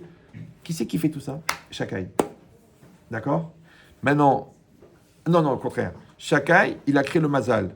Maintenant, Hachem, il dit à Avram Avinu, Ani, moi, c'est moi Shakai. Donc, Ani, Yudke Vavke, c'est moi Shakai. Donc, c'est vrai que d'après Shakai, t'es stérile, c'est vrai. Mais étant donné que c'est moi, Yudke Vavke, qui donne l'impulsion à Shakai, moi, je peux faire que tu vas avoir un bébé. Bien que dans la nature, il n'y a rien de prévu pour toi. Bien que ton appareil génital, il n'est pas adapté pour. Bien que ta femme, elle est stérile. C'est pas grave. Parce que moi, je peux faire des choses en arrière, ouais, du décor. Maintenant, le problème, c'est que pour que toi, tu puisses bénéficier de l'intervention du Yud Kevavke alors que tu es condamné par la réalité qui s'appelle Shakai, il faut que tu fasses un lien privilégié avec Shakai, avec Yud Kevavke. C'est ce qu'il a dit. Ani kel Shakai, ouais, ve'etna et beriti beni ou benecha, je placerai mon alliance entre moi et toi. C'est que si toi, tu es ma'amin be Yud Kevavke, tu n'es pas soumis à Shakai. Mais si toi tu dis, écoute, c'est la nature, c'est le diagnostic du docteur, le magasin il est mal placé, l'enfant malheureusement il a eu un problème de respiration à la naissance, donc son cerveau il est un peu limité, il est un peu ralenti, toi tu l'as condamné, en 2 mots, dans Shakai. Alors que Yud Kevavke, lui, qui est l'expression de la volonté, d'accord, elle va rencontrer la volonté. Donc, quand la personne exprime une volonté profonde de changer, qui va rencontrer la volonté intime de créer, et peut changer la réalité.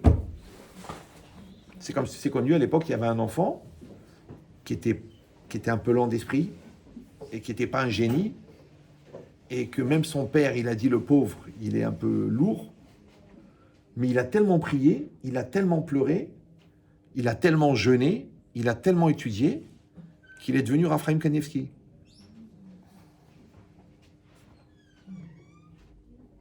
Ça veut dire que Raphaël Kanievski, il devait être un tumble à Bnei Brak. Un tumble. Il aurait fait un peu d'yeshiva, après on lui aurait donné un petit peu d'avrer. Bon, comme il ne comprenait rien, on lui aurait dit, bon, bah, tu vas ranger les rayons dans le magasin. Il aurait fait ça. Tu dis, t'es qui? Raphaël. Quoi, t'es le fils, Chaim, le fils de Stepler? Ouais, mais... Léat. Comment de Léat, il est passé à Raphaël Kanievski? La volonté de l'homme qui rencontre la volonté d'Hachem. Maintenant, la volonté d'Hachem, elle fait ce qu'elle veut où elle veut quand elle veut. La volonté de l'homme, si elle sépare le complexe, les lacunes, l'incapacité, la lourdeur, le regard de l'autre, hop, choc électrique, tac. Ce que toi t'appelles un miracle, en vérité, c'est juste la combinaison des faisceaux de la volonté de Dieu et de la volonté de l'homme. Ce qu'on appelle le Brit. Ça va? Donc c'est super joli, c'est beau, oh, vraiment, vous nous avez fait planer ce soir. Mais ce qui compte, c'est pas que vous avez plané. La question, c'est que vous devez vous poser la question en qui vous croyez. Comprenez ou non? C'est que si vous êtes troublé par les infos à la radio, mais là, c'est Elohim. Si vous dites, ouais, mais qu'est-ce qu'on peut faire? La banque a refusé le prêt. Ça, c'est Shakai. C'est comme tu veux. T'as compris ou non? Si tu dis non.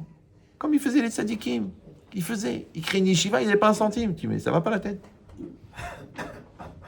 Je vais. Il y avait un rave, un tzadik. Ben, c'était celui qui était à l'origine des premiers élèves de la yeshiva d'Épinay, Rav Benamou. Ouais. Il n'avait rien. C'était un rave d'Armentières, Talmid Racham. Il enseignait, il prenait des élèves, il a pris un local, il a fait un chèque, il a acheté les meubles, il a fait un chèque. Vous savez comment il signait? Guémara. Non, il n'avait pas d'argent. Il n'avait pas d'argent. Donc il achetait, il commandait tous les meubles, les lits, tout ça, il signait Guémara. Il s'appelait Benamou.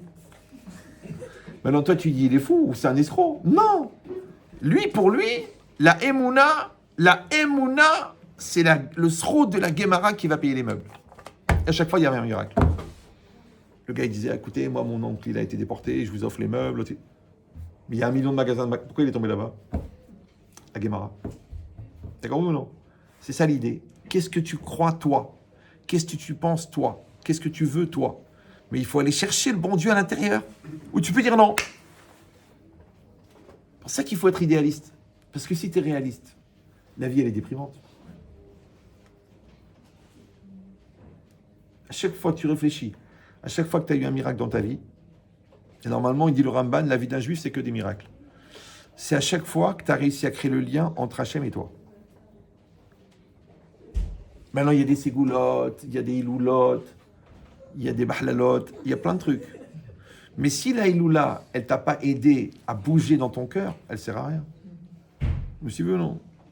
Si la Ségoula, elle t'a pas aidé à bouger dans ton cœur, ça sert à rien. Moi, je me rappelle une fois, une de mes filles, elle a eu un problème respiratoire à la naissance. J'ai été voir un Francforter, qu'Hachem le garde en bonne santé. Amen. J'ai donné 500 francs. J'ai dit, Rav, je veux une bracha pour ma fille, je lui ai donné 500 francs. À l'époque, 500 francs, c'était énorme, parce que je gagnais 1500 francs par mois. Il m'a dit, mais c'est trop, vous êtes un Kolelman. Je dis, mais c'est ma fille, il faut que je le sente. Vous avez compris ou non? Après, j'ai été à l'hôpital pour prier. Donc, il y avait les chiffres. Il avait un problème d'oxygénation. Donc, il y avait marqué 25-75. Alors, j'ai dit à l'infirmière, c'est quoi ça? Elle me dit, 25, c'est le taux d'oxygène. Et 75, c'est le taux de gaz carbonique qu'il y a dans le sang. Alors, je lui ai dit, qu'est-ce qu'il faut? Il me dit, il faudrait le contraire. Je dis, ok, elle s'en va. Et moi, je pleure ma race. Je fais Nishmat Kolcha, je fais trucs. Tout ce que j'ai fait, j'ai pleuré, j'ai fait tchouva, j'ai pris sur moi 1 million de shiurim. Elle vient la Goya, elle me tape l'épaule, elle me dit, monsieur, je ne sais pas ce que vous faites, mais regardez, les chiffres, ils sont inversés. Maintenant, je ne suis pas Baba Salé, hein. Je suis un papa qui aime sa fille. Qu'est-ce que j'aurais pu dire? Aujourd'hui, elle est mariée, elle a 3 enfants, elle était même ici à l'époque. Ouais. Moi, je pourrais dire, écoute, le médecin, il a dit que c'est très grave. En plus, au bout de 10 jours, ils vont dire le cerveau n'a pas été oxygéné. Donc, si elle part de ce monde, ça serait mieux parce qu'elle va avoir des problèmes. Et puis, un jour, on vient, on te dit, c'est fini. Peut-être qu'ils l'ont débranché parce que c'était quand même 10 000 francs par jour à l'époque. Ouais. Vous avez compris ou non? Donc, il y aura 2 solutions, papa. Ou tu y crois ou tu n'y crois pas. Ou tu te laisses enfermer par la réalité et tu dis, qu'est-ce qu'on peut faire? Qu'est-ce qu'on peut faire? Vous avez compris ou non? Ou non? Bah, toute la vie, c'est pareil. C'est le rapport que tu entretiens avec Hachem au-delà de la réalité. Donc, tu as passé l'étape de la culture, tu as appris la Torah, tu as appris la Emouna, tu as appris les Sfarim, mais après, il faut que tu fasses Hachava Lalev. Maintenant, si cette Emouna n'est pas rentrée dans ton cœur, il n'y a pas de différence entre toi et le gars qui ne croit pas. Lui, il ne croit pas, donc il est carrément à côté de la plaque. Toi, tu crois, mais tu penses que c'est pas évident.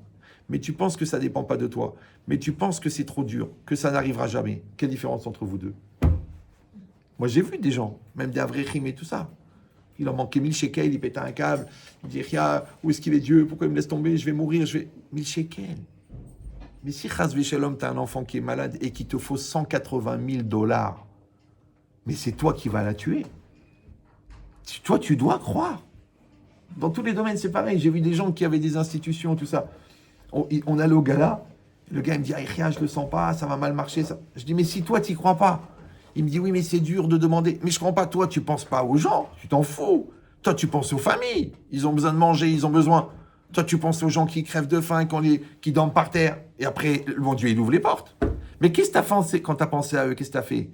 Tu as fait Messirut Nefesh de ta peur, de ton orgueil, de ta lourdeur.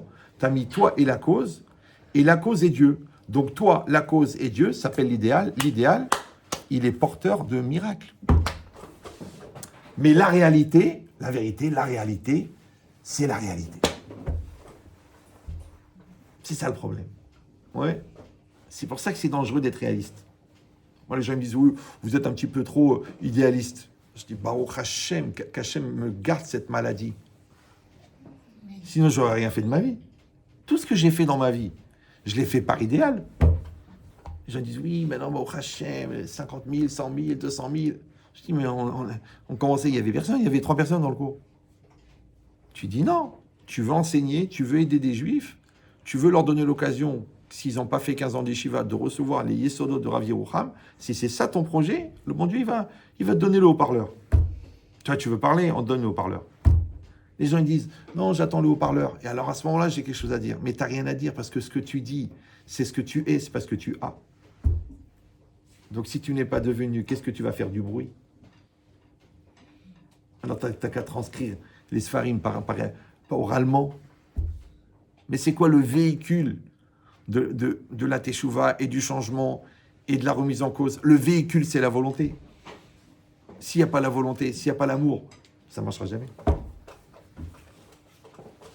Donc le prof, il doit croire dans ses élèves. Et les parents, ils doivent croire dans leurs enfants. Et l'homme, il doit croire dans sa femme. Et la femme, elle doit croire dans son mari. À chaque fois que tu introduis une khatsitsa, une petite, hein, pas un gros, t'as pas besoin. Vous savez, pour couper le courant, t'as pas besoin de faire sauter l'immeuble. Il suffit de mettre une feuille de carton entre le contact et l'interrupteur. Et ça s'éteint et tu cherches la panne partout. Mais qu'est-ce qui se passe? Mais qu'est-ce qui se passe? Mais comment c'est possible? On amène des spécialistes, des ingénieurs. On est remonté à la centrale électrique. On a vu le directeur d'EDF. Mais monsieur, il y a un petit bout de carton quelque part. C'est que vous n'y croyez pas, vous. C'est ça le problème. T'as compris l'idée maintenant? Toi, tu dois y croire. Il faut être le méchougar. Il faut être le fou. Moi, je connais un monsieur, il n'avait pas d'enfant. Les médecins lui ont dit, écoutez, vous ne pouvez pas. Bon, en résumé, votre semence, elle a pas de... Il n'y a pas de spermatozoïdes dedans. Le gars, il a dit, mais c'est pas possible. Il y en a combien? Il dit, il y en a 2. Combien il devrait y en avoir? 250 millions par goutte. Et là, il y en a 2. Alors, comment voulez-vous que votre femme tombe enceinte? Le gars, il a dit, mais combien il en faut pour que ma femme tombe enceinte? Il a dit 1. Il a dit, alors j'ai 1 de trop. Non, mais c'est un cousin à moi, il est vraiment fou. 13 ans, il a été chez Rabbi Haim Pinto, là-bas. Il tapait sur la tombe, il criait, il pleurait. Un jour, Rabbi David, il a dit, il y en a marre. Il a dit, Rabbi Haim, cette année, il lui faut un bébé. Il a 3 enfants aujourd'hui. Les médecins l'appellent le miraculé de Villeurbanne. Parce que, comment tu fais un bébé sans semence? Vous avez compris ou non? Mais il y croyait. Alors qu'un autre, il va dire, c'est vrai, 2, alors que les autres, ils en ont 250 millions. Bon, on laisse tomber, hein. Laisse béton. Donc, c'est pas le bon Dieu qui t'a empêché d'avoir des enfants, c'est toi. Parce que tu n'y croyais pas. Vous avez compris ou non? C'est toi qui as été installé dans un endroit perdu. J'étais dans une ville de province, là-bas, pas très loin de Khalat Khalé. Un monsieur est venu me voir, il m'a dit, Rabbi Chetri, j'ai 6 enfants, tous mariés avec des non-juifs. Je dis, ah bon, et qu'est-ce qui s'est passé? Il m'a dit, j'étais à Oran, j'ai travaillé à la Poste. On a été mutés en France, dans un village, pas loin de Saint-Étienne. Il me dit, mais il n'y avait pas d'école juive, il n'y avait pas de boucherie, il n'y avait pas de mikvé, il n'y avait rien. Alors, malheureusement, les enfants, ils se sont assimilés.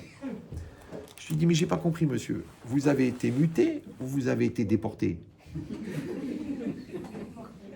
Non, parce que là, vous êtes dans un camp de la mort. On vous a déporté dans un village à côté de Saint-Étienne. Mais non, j'ai été muté.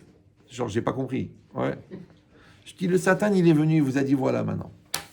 T'es prêt à casser ton plan de carrière, ou tu es prêt, et donc à sauver ta famille, ou tu gardes ta carrière et tu perds ta famille. Le mec, il a choisi. Bederer, Shirot Selelech, Molichin Loto. Dans tout, c'est pareil. Les deux, ils étaient les deux. Un, il a dit, je rentre à l'Yeshiva. L'autre, il a dit, je rentre en médecine. Bon. L'autre, il est généraliste. L'autre, il est Rosh Yeshiva. Ça aurait pu être l'inverse. C'était un petit choix à un moment ou à un autre. Tac. C'est une bascule.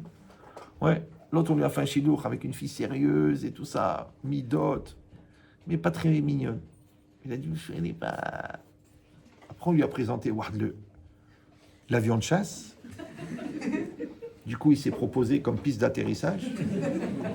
Maintenant, manque de peau, elle était beaucoup plus bête que belle. Et elle était très belle. Parce que la fille qui est belle, pourquoi elle va faire des efforts sur les midotes? Ça ne sert à rien. Parce que de toute façon, en souriant, elle arrange tout ce qu'elle veut. Les études, ça ne sert à rien quand tu as un beau sourire. Parce que tu vas épouser un milliardaire. Donc, elle était Khamara de haut niveau à la puissance Khamara. Évidemment, les gosses, le fruit ne tombe jamais loin de l'arbre. Donc, les pommiers font des pommes, les khmariers font des khmar. Le mec, il s'est retrouvé avec une famille de khmar. Une femme à moitié folle qui pensait qu'à son rouge à lèvres, alors qu'elle avait 4 filles anorexiques.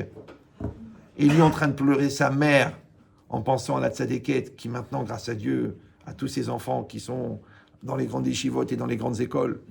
Il se dit, mais c'est moi. Il va voir le mec, il dit, tu sais que tu es marié avec ma femme. Il dit, mais on te l'a proposé. C'est que des fois, la vie, c'est un virage. Regardez Ayrton Senna, par exemple, qui était un grand champion automobile, qui est mort. Il a raté qu'un virage. Pourtant, avant ça, il en a fait des millions.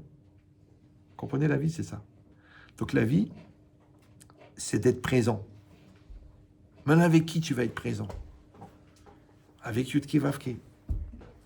Or, Yudke Vavke, la racine, c'est le présent, c'est OV. Donc, en fait, le présent, c'est Yudke Vavke. Et toi, tu as été créé à l'image de Dieu. Donc, toi aussi, tu dois répondre présent. Ça va? Maintenant, quand toi, tu es présent dans le présent, ça s'appelle Dvekut Bachem. Ve'atem adevekim Bachem. Chaim kulechem aseh. Vous qui êtes collés à Dieu, vous êtes vivants. Ça veut dire que c'est pas une bracha, que si Dieu veut, tu vas aller au Olam Haba. Non! Déjà dans ce monde-ci, d'être vivant, c'est d'être Davuk Bachem. La preuve, tu veux? C'est que quand tu n'es pas collé à Dieu, tu es séparé de Dieu. Par quoi? Par le Yetzer Hara. Il se trouve que le Yetzer Hara, c'est celui qui prend ta place. Donc toi, tu n'as plus l'initiative. Donc c'est lui qui t'empêche de coexister avec Dieu. Il se trouve que le Yetzer Hara, c'est aussi l'ange de la mort.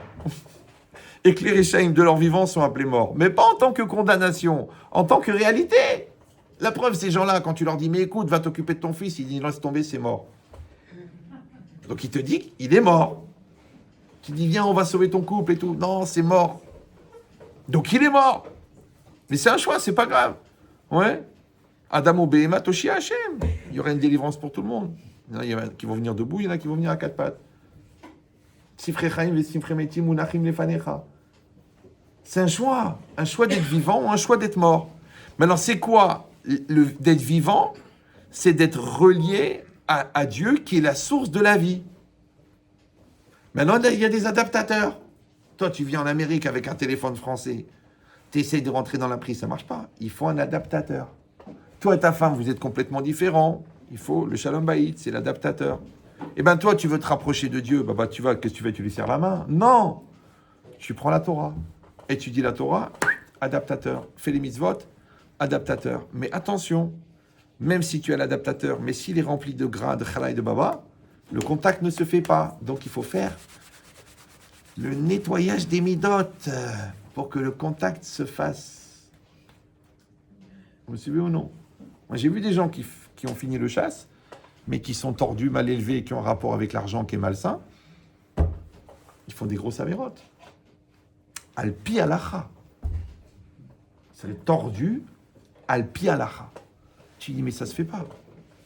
C'est une veuve, tu la fous dehors pour récupérer l'appartement moins cher, mais elle a 6 enfants. Il dit, écoute, c'est marqué, si elle n'a pas payé à partir de telle date, ok, mais toi, tu n'as pas besoin de cet argent-là, c'est juste de la spéculation. Elle n'a pas où dormir, et tu la fous dehors. Donc, alpi alacha, c'est cachère, puisqu'il y a un contrat. Mais alpi humanité, t'es une réincarnation d'Adolf Hitler.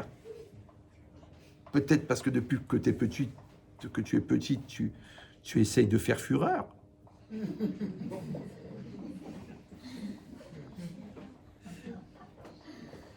Mais tu sens pas que c'est méchant ce que tu fais là? Écoutez-moi, c'est contractuel, je suis les règles. Tu sens pas que t'es méchant. D'accord ou non? Donc il faut vraiment se demander si tu as une âme juive. Comment ça? Mais j'ai tous mes enfants à Pognovitch. Ça n'a rien à voir. D'accord ou non? Donc c'était ça ton Isayon. D'enlever la Chatzitza pour que le contact avec Hachem il vienne. C'est ça, Shiviti Hachem l'Enegditamid. J'ai fait régner Hachem devant moi perpétuellement. Donc tu vois pas la réalité, tu vois pas le cours, tu vois pas la rue, tu vois pas les vacances, tu vois Yud Kevavke, Yud Kevavke, Yud Kevavke, Yud Kevavke, tu ne vois que Yud Kevavke. Et toi, tu essayes d'être le OV qui va rencontrer ce Yud Kevavke. Et comme le Yud Kevavke, c'est le OV, donc c'est le temps, c'est le présent. Et que le Yud Kevavke, c'est lui qui fait être aussi l'espace, puisque l'espace, c'est le Makom. D'accord? Bon, là, il est trop tard, parce que ça fait 1h29. Donc, il y a la moitié de la salle qui prie pour que je m'étouffe. Donc, mais... Non, c'est juste pour que vous disiez Chazé Shalom. Mais là-bas, le Rav Moshe Shapira, dans le cours, justement, sur le lieu divin... J'ai pas senti la blague, mais c'est pas grave. Il dit que quand tu prends le nom Yud-Ke Vav-Ke, ça s'écrit Yud, He, Vav, E, et tu le multiplies par lui-même. Donc le Yud par le Yud, ça fait 100. Le He par le He, ça fait 25. Comme il y en a deux, ça fait 50, ça fait 150. Et le Vav par le Vav, ça fait 36. Ça fait 186. Donc quand tu multiplies Yudke Vavke, ça fait 186. Et 186, c'est Makom. Ça veut dire que Makom, c'est le résultat de l'extension de la multiplication, de l'extension de Yudke Vavke. Donc Yudke Vavke, il fait être Makom. Ça va? Et Makom, c'est le lieu. Donc si tu dis que le lieu, c'est Dieu, et le temps, c'est Dieu, donc Dieu, c'est le temps et l'espace. Ça apparaît comment? Sous la forme de la réalité. La réalité, c'est la nature, c'est Elohim. Mais tu sais que le relief de la nature, ça s'appelle les événements. Donc ça s'appelle en français l'ashgaha. C'est comme tu vois le géant qui court avec la couche de peinture. Eh ben, tu vois la personne qui s'adresse à toi, tu vois ta femme, tu vois tes enfants. Tout ce qui s'adresse à toi, en vérité, c'est le relief de Dieu, parce qu'ils ont un corps. Leur corps fait partie de la nature. Maintenant, ce corps, il est animé par une volonté. La volonté, elle est orientée par Yetzara et Yetzeratov. Mais je rappelle que les Yetzara et Yetzeratov sont des anges de Dieu. Seulement que l'ange Yetzara, il ne faut pas l'écouter, et l'ange Yetzeratov, il faut l'écouter.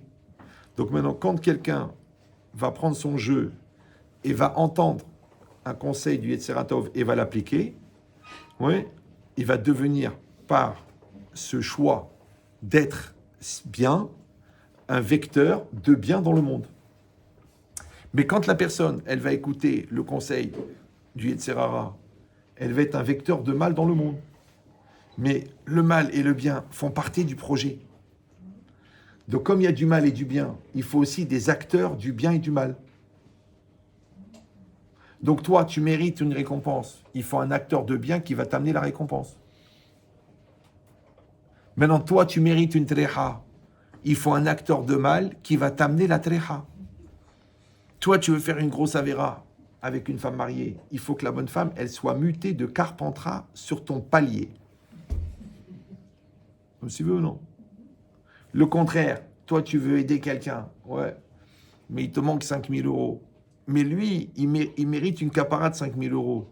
Donc lui, il fait tomber son portefeuille. Toi, tu le trouves. Il n'y a pas de simanim. On est dans l'autobus. Combien il y a dedans? 5 000. Et la veille, le gars, il t'a dit, si je ne paye pas les 5 000, je suis vidé de l'appartement.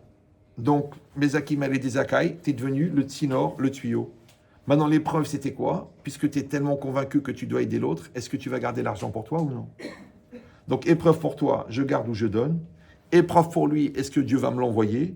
Épreuve pour l'autre, je l'ai perdu, Minashamaim ou non? Pourquoi je l'ai perdu? Vous avez compris ou non?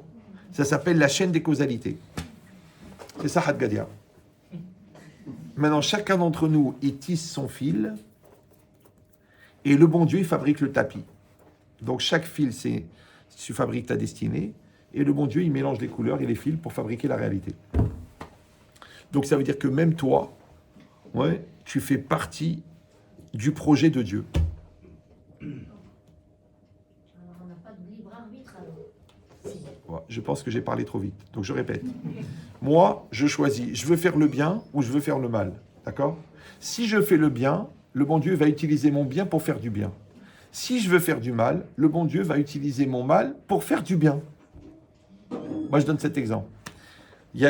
Vous êtes ici, vous êtes là, en bas d'une rue, à Montmartre, et il y a deux rues qui descendent. Vous êtes donc juste à l'angle. Là, il y a une rue sur la droite, une rue sur la gauche. Et vous êtes assis avec Eliyahu Hanavi.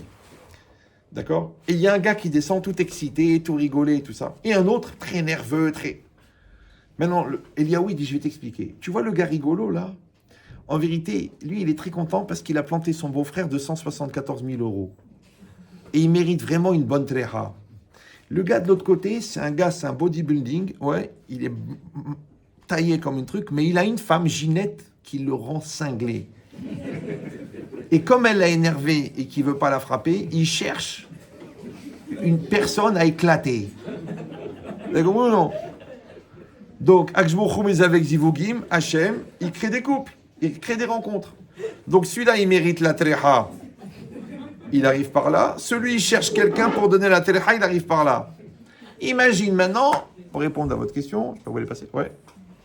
Oui. Celui qui mérite la treha, il fait tchouva. En descendant. Il dit, mais je suis un malade, je suis fou. Qu'est-ce qu'il dirait mon père, le Rav de Marrakech? Il appelle, il dit, écoute, excuse-moi, j'ai fait une grosse bêtise. Voilà, je t'ai planté de ça et de ça. Donne-moi le truc, je te fais le virement. Trac. Donc maintenant, il ne mérite plus la trécha. Mais l'autre, il a encore les nerfs. Oui. Il faut qu'à ce moment-là, un gars qui, avant le virage, il sorte d'une maison, c'est un gars qui, justement, touche sa sœur depuis des années et qui mérite une bonne trécha. Il le voit, il éclate la tête. D'accord? Si c'était le contraire, l'autre qui n'a pas fait de tchouva, le beau-frère qui s'étouffe, qui n'a qu'à se pendre, tant pis pour lui. Mais l'autre, entre-temps, Ginette, elle a appelé, dit mon amour, mon cœur, je sais que je t'ai énervé. Il se calme, il ne veut plus frapper personne. Mais l'autre, il mérite la trécha. Heureusement qu'il y avait un camion-citerne qui n'a plus de frein. Qui est arrivé, qu'il a écrasé contre un mur. Il est devenu un poster de chez Total. Vous avez compris ou non? Bon, je sais, j'ai de l'imagination. Ouais. Mais c'est ça la vie. C'est une loi physique. Rien ne se crée, rien ne se perd. Tout se transforme. Vous avez compris ou non?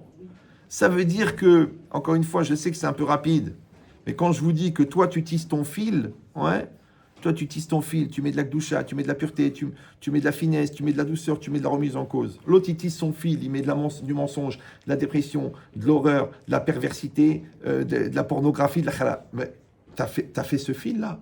Ce fil-là, il n'est pas perdu. Le bon Dieu, il va l'utiliser. Vous avez compris ou non? Donc toi qui as choisi le mauvais chemin, tu vas être un vecteur de mal. Maintenant, Dieu, il va l'utiliser pour faire du bien, puisque Gam Akol les Tova. Maintenant, toi, tu dis, mais en quoi c'est du mal? Puisque ce pervers-là, il va toucher cette personne-là. Cette personne-là, elle va être traumatisée, mais après, elle va faire une thérapie. Et grâce à ça, elle devient ensuite une très grande thérapeute, justement pour les enfants traumatisés, et elle crée une association pour aider des milliers d'enfants qui ont été touchés. Si elle n'avait pas été touchée, ça n'aurait pas été possible. Tu dis, oui, mais quand même, ça fait de la peine qu'elle a été touchée. Oui, mais t'en fais pas que elle, c'est un gilgoul d'une personne qui, dans la vie antérieure, a touché des gens. Donc, elle avait besoin de ressentir cette souffrance. Et donc, c'est pour ça qu'elle devait être touchée dans son corps. Mais ça sort quand même pour le bien, parce que grâce à ça, elle a créé cette association. Et il y a des milliers d'enfants qui ont été sauvés. Puisqu'elle a créé SOS Touché. T'as compris ou non? Bon, c'est une image. Mais ça veut dire que tout est pour le bien. Maintenant, même pour participer à cette aventure de bien, Raodon Kolo, tu dois décider, est-ce que tu vas faire partie des acteurs ou est-ce que tu vas faire partie des spectateurs? C'est ça ce qu'Hachem il a dit à Paro. Hachem il a dit à Paro, laisse sortir les béné Israël d'Égypte. Pharaon il a dit, je veux bien, mais je ne retrouve plus mon pyjama. Non, je rigole. Donc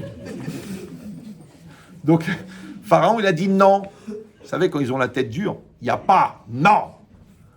Alors, Hachem, il est revenu. Laisse sortir. Non. Laisse sortir. Non. 5 fois de suite. La 6e, il a dit, bah, écoute-moi bien, Baba. Ils vont sortir. De toute façon, ils vont sortir. L'histoire, elle est marquée. Ouais. Mais c'est dommage. Parce que toi, tu aurais pu être acteur de la sortie. Donc, tu aurais participé au Kiddush Hachem. Tu n'as pas voulu. Tu vas être spectateur. Comme les pyramides, comme les palmiers, comme les chameaux. Donc, le chameau, il est là. Et il voit les Bnei Israël sortir. Et Pharaon, de frustration, de nerfs, il voit les Bnei Israël sortir. Ils vont sortir. Mais tu aurais pu être acteur. Vous avez compris ou non? Les enfants, c'est pareil.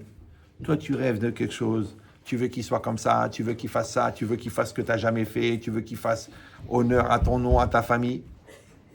Ils ont choisi un autre chemin. Tu as deux solutions. Soit tu t'entêtes, tu t'obstines parce que tu confonds obstination et détermination. Soit tu crois que la psychorigidité est une forme de caractère, alors qu'en fait, c'est juste un problème technique, c'est que tu as une vis coincée quelque part. Ouais. Et tu dis non, je ne suis pas d'accord avec ce mariage, je ne suis pas d'accord. Eh bien, j'y vais pas. Mais il se marie. Et tu n'as pas été. Vous avez compris ou non? Bon, c'est vrai, ok, c'est pas elle n'est pas du Maroc, de la ville, elle n'est pas tunisienne, elle n'est pas ashkénaze. Bah, avonote, ouais. Mais elle est sérieuse, elle est gentille. En plus, elle correspond. En plus, ton fils, il est un peu Allah, et elle est patiente. Ce qui est un vrai miracle. Parce qu'une fille normale, elle aurait mis 14 secondes à se rendre compte que le mec, en fait, c'est une gelée de poulet. Il bouge que quand tu le bouges, ouais.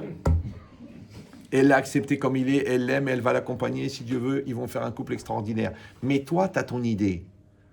Alors Hachem, il te dit, écoute-moi bien. Toi, tu veux pas. Ve'anir badeti et lef paro. Moi, j'ai endurci le cœur de Pharaon. Paro, c'est quoi? C'est Péra. Péra, c'est qui? C'est le Satan. Le Satan, c'est celui qui remplace ta volonté. Donc, comme tu n'as pas la bonne volonté, tu as la mauvaise. Donc, du coup, l'histoire, elle va se faire. Et toi, tu as raté l'occasion d'avoir une relation de partenariat avec un fils adulte. Et pour ça, tu l'as laissé dans le caractère du fils gamin. C'est dommage parce qu'il a 34 ans, il ne veut plus te parler. Et toi, tu es convaincu, en deux mots, que tu avais raison. Pourquoi? Parce que tu n'as pas été acteur, tu as été spectateur. Mais pour être acteur, il faudrait que tu t'investisses, que tu participes et que tu as la émouna, que c'est pour le bien. Maintenant, tu dis oui, mais on peut souvent se tromper dans ces cas-là. Non, moi je parle quand tu as tout fait. Tu as parlé, tu as expliqué, tu as pleuré, tu as menacé, tu as changé, tu as présenté, tu as saoulé, tu as allumé des veilleuses, tu as pris des brachot, tu as bu toute l'eau du mikvé du Harizal. Et ça vient pas. Donc tu as compris que c'est une xéra. Eh ben c'est pas grave. Alors tu l'acceptes. Tu dis je m'adapte. Ok, on va l'aimer, on va l'accepter, on va... Comprenez ou non? C'est ça la vie. Tu vas être acteur ou spectateur. Donc à chaque fois qu'il va y avoir une épreuve, moi j'ai pris une épreuve forte, comme ça vous dites rasé shalom, ouais. Mais une petite épreuve c'est pareil. Je te dis quelqu'un qui t'énerve, c'est une épreuve. Donc ou tu dis c'est une occasion de travailler ma patience, ou c'est une occasion de m'énerver. Tu vois quelque chose de négatif, ou tu vas nourrir ta ramma, ou tu vas chercher le point positif pour en faire du combustible de positif. Dans toutes les situations, petite ou grande, ça sera toujours la même chose. Mais en vérité, là, ça se résume à quoi? Est-ce que tu es Eved Hashem ou Eved Satan? Est-ce que tu sers Dieu ou tu sers le Yetzerara? Maintenant, quand tu sers ta dépression, quand tu sers tes lacunes, quand tu sers tes névroses, tu sers le Satan. Maintenant, on a des doutes, tout le monde a des doutes, on a des fragilités, on a des difficultés. Ouais, on dit c'est vrai. Ouais, il pleut. Eh ben, je vais mettre un imperméable. J'en ai pas. Ben, je vais danser sous la pluie. Mais t'as l'air débile. Je suis débile, mais je suis heureux. Alors que toi, tu dis, ouais, il pleut, j'ai envie de mourir, je crois pas, il pleut. Alors s'il pleut, qu'est-ce que ça veut dire? Qu'est-ce qu'il veut le bon Dieu? Il pleut. C'est tout. Qui est fatigué, va dormir. Non, j'ai encore des choses à faire. Je dois faire mes siroutes nefesh. Mais t'es à la limite de la bascule psychiatrique. Je te dis, va dormir. Tu dis, non, je peux pas. Une fois, une maman comme ça, je lui dis, madame, vous laissez vos enfants chez vos parents et vous partez 2 semaines vous reposer avec votre mari. Elle m'a dit, d'abord, j'ai aucune confiance. Encore moins chez les beaux-parents. Et en plus, c'est ma conscience de mère qui m'interdit. Je dis, écoutez, madame, il vaut mieux que vos enfants ils aient une maman absente 2 semaines qu'une maman dépressive 3 ans. Parce que quand vous êtes dans un lit en train de faire... avec les cachets et tout ça, parce que vous aurez basculé. Ne croyez pas que le point de bascule, il est loin. Le point de bascule, il est juste là. Ne croyez pas, vous dites, je suis solide, je suis forte. Mais non, ça fait des années que tu forces. Et tu n'as aucun moyen de ressourcement, mais tu vas craquer. Une fois, j'ai dit ça à un rave, un très grand chacham. Je lui ai dit, vous allez craquer. Il m'a dit, non, ça c'est un moussac de goy, les vacances. Je ne parle pas de vacances. Je parle de débrancher la machine à pression. Vous ne pouvez pas vivre pendant 15 ans avec 100 000 euros sur la tête tous les mois. Un jour, vous allez craquer. Il a craqué. Voilà. Ouais. Mais comme il ne voulait pas reconnaître qu'il était en dépression, donc, c'est tout le reste du système qui a pris. Mais l'idée, c'est ça. C'est qu'on est des gens. On est des gens qui ont des capacités. On est des gens fragiles. On est des gens fatigués. On est des gens qui vieillissent. On est des gens qui ont des parents. On est des gens. Donc, on a besoin d'un équilibre. Donc, tu vas mettre beaucoup de Messirut Nefesh, et aussi tu vas dormir, et aussi tu vas manger. C'est pas grave. Ouais. Tu dis, non, Shalom, je dois pas dormir, je dois pas dormir. J'avais un comme ça. Un gaon, Béhémet, un gaon. Le mec, il écrivait un sefer tous les trucs, des raboros, des trucs, il était roche collé là-bas, roche shiva là-bas, il a pété un câble. Il a carrément pété un câble. Maintenant, il dormait 18 heures par jour. Ses parents, ils m'ont appelé en pleurs, sa femme, une tzadékette. Bon, dans une très grande ville de Torah d'Israël.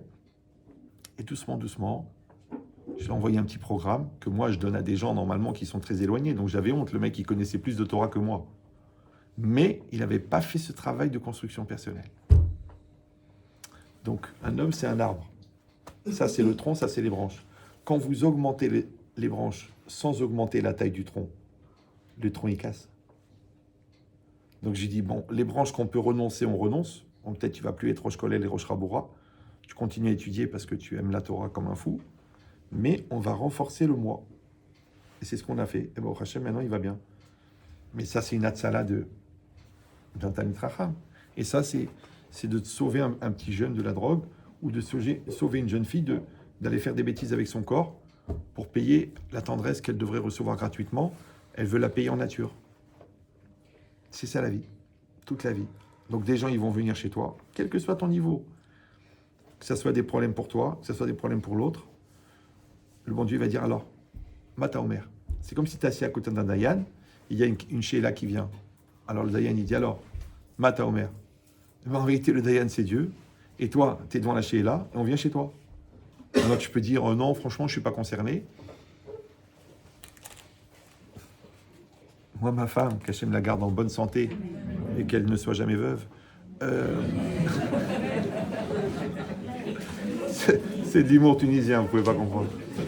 Alors, des fois, elle me disait, mais Ria, t'as passé 3 heures avec un drogué, 5 heures avec un homo, 6 heures pour essayer de sauver un couple alors que le gars, il a été voir ailleurs. J'ai dit, écoute mon amour, moi je l'ai fait, d'accord?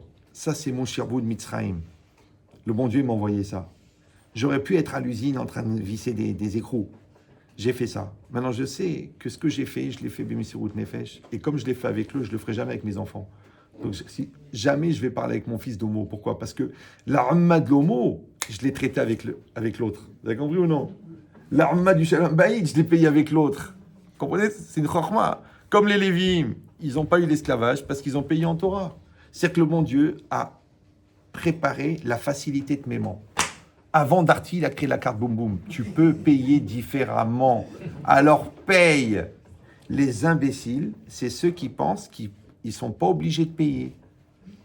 Mais ils vont payer différemment. Et contre leur gré. Alors que là, tu peux le faire volontairement. Comprenez ou non? Comme la Gemara, elle raconte. Il y a un rave, un Amora, il appelait un gars de sa famille, il disait, donne la zdaka, donne la zdaka, donne la zdaka. Le gars, il dit, laisse-moi tranquille, je t'ai déjà donné, tu m'as saoulé. Après, ils sont venus les impôts, ils lui ont pris. Il est venu voir le Rav, il a dit, je ne comprends pas avec tout ce que je donne, et voilà, j'ai pris les impôts. Le Rav, il a dit, mais non, tu n'as pas compris. Moi, je savais que tu devais donner, par exemple, 50 000. Toi, tu as donné 20 000. Mais les 30 000, il les faut. Donc, les impôts, ils les ont pris. Maintenant, tu aurais pu les donner à la yeshiva. Donc, moi, je suis venu te dire, donne-moi. Toi, tu l'as vu comme une sollicitation lourde. Ouais, alors qu'en vérité, de toute façon, tu dois les payer. Donc, tu vas les payer d'un autre côté. Comprenez ou non? Comme tu fais Messirut Nefesh je sais pas moi, pour les enfants des autres, et tu n'auras pas besoin de faire ça pour tes enfants. Comme tu fais les Messirut Nefesh de ta santé, et le bon Dieu va s'occuper de ta santé. Tu dis, mais c'est pas normal, un rythme de vie pareil. Tu dis, oui, ok, mais c'est pas pour moi. Si je le fais pour moi, je te dis, je vais payer, mais si je le fais pas pour moi, le bon Dieu me dit, je m'occupe de la santé. C'est comme ça que ça marche. Donc en vérité, dans ce rapport à Dieu, c'est pour ça qu'on a dit Hachem, selon la Madriga, ouais, si toi, tu vas avoir une relation d'adulte avec Dieu, Dieu, il va s'occuper de toi comme un adulte. Ça s'appelle Ashgacha Pratit. Si toi, tu as une relation d'enfant, parce que tu es encore avec le Yetzirah, tu es encore avec les nerfs, tu es encore avec le regard de l'autre, tu es encore avec la réalité, tu es encore avec la radio, tu es encore avec les annonces, avec les élections israéliennes. Ouf, tu es loin, tu es loin, tu es loin. Il y a trop de ça.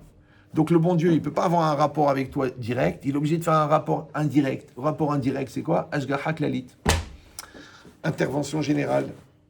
Intervention générale, il y a 960 divorces par an. Il en manque 3. Bien, prends ces deux-là, de toute façon. Ils n'ont aucun projet à part finir une série sur Netflix. Bon, ils n'ont qu'à divorcer. T'as compris ou non? Ah, mais ces deux-là, ils se battent. Ah, ils se battent? Non, tu les enlèves de la liste. Toute la vie, c'est comme ça. Donc, si toi, tu as un rapport avec le bon Dieu qui est privilégié, donc Dieu, il va s'occuper de toi personnellement. Si toi, tu refuses ce rapport, encore une fois, c'est pas que t'es rachat. Ouais, tu dis, mais j'ai des soucis, c'est difficile, et puis j'ai des complexes. Ou alors t'es dans la colère, ou t'es dans les nerfs. Donc, t'es séparé de Dieu. Vous me suivez ou non?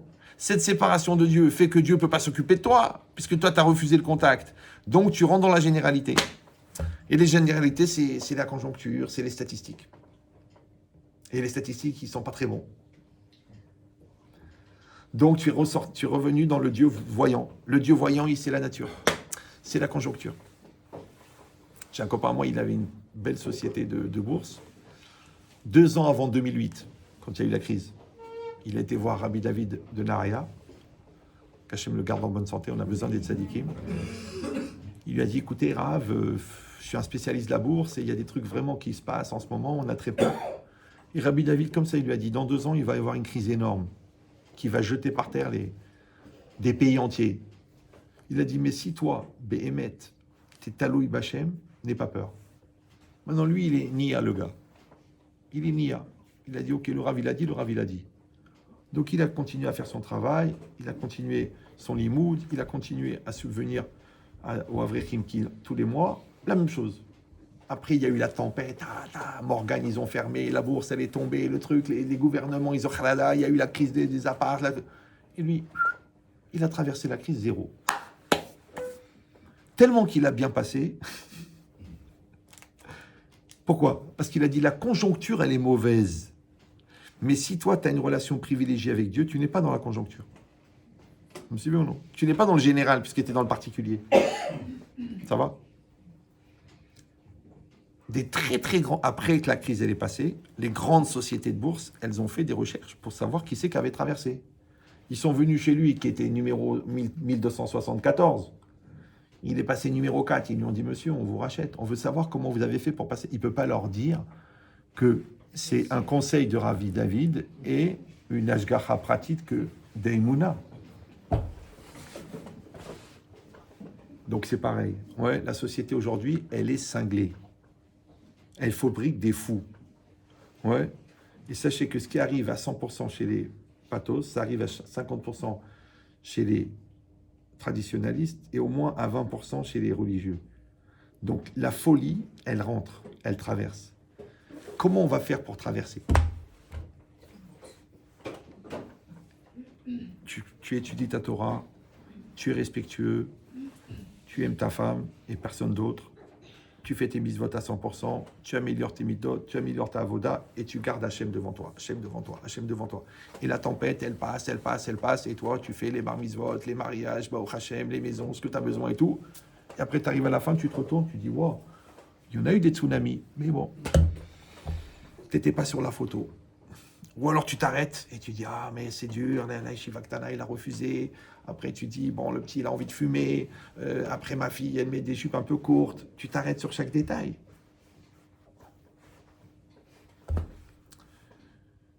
C'est le marin. Il prend des vagues. Elle est froide. Ça le pique. Ça fait toujours qu'il ne dort pas. Et ça monte. Et ça descend. Et il vomit. Il n'a pas eu le temps de manger. Mais le bateau, il avance. Ça va? Alors, Chazak ou Baruch?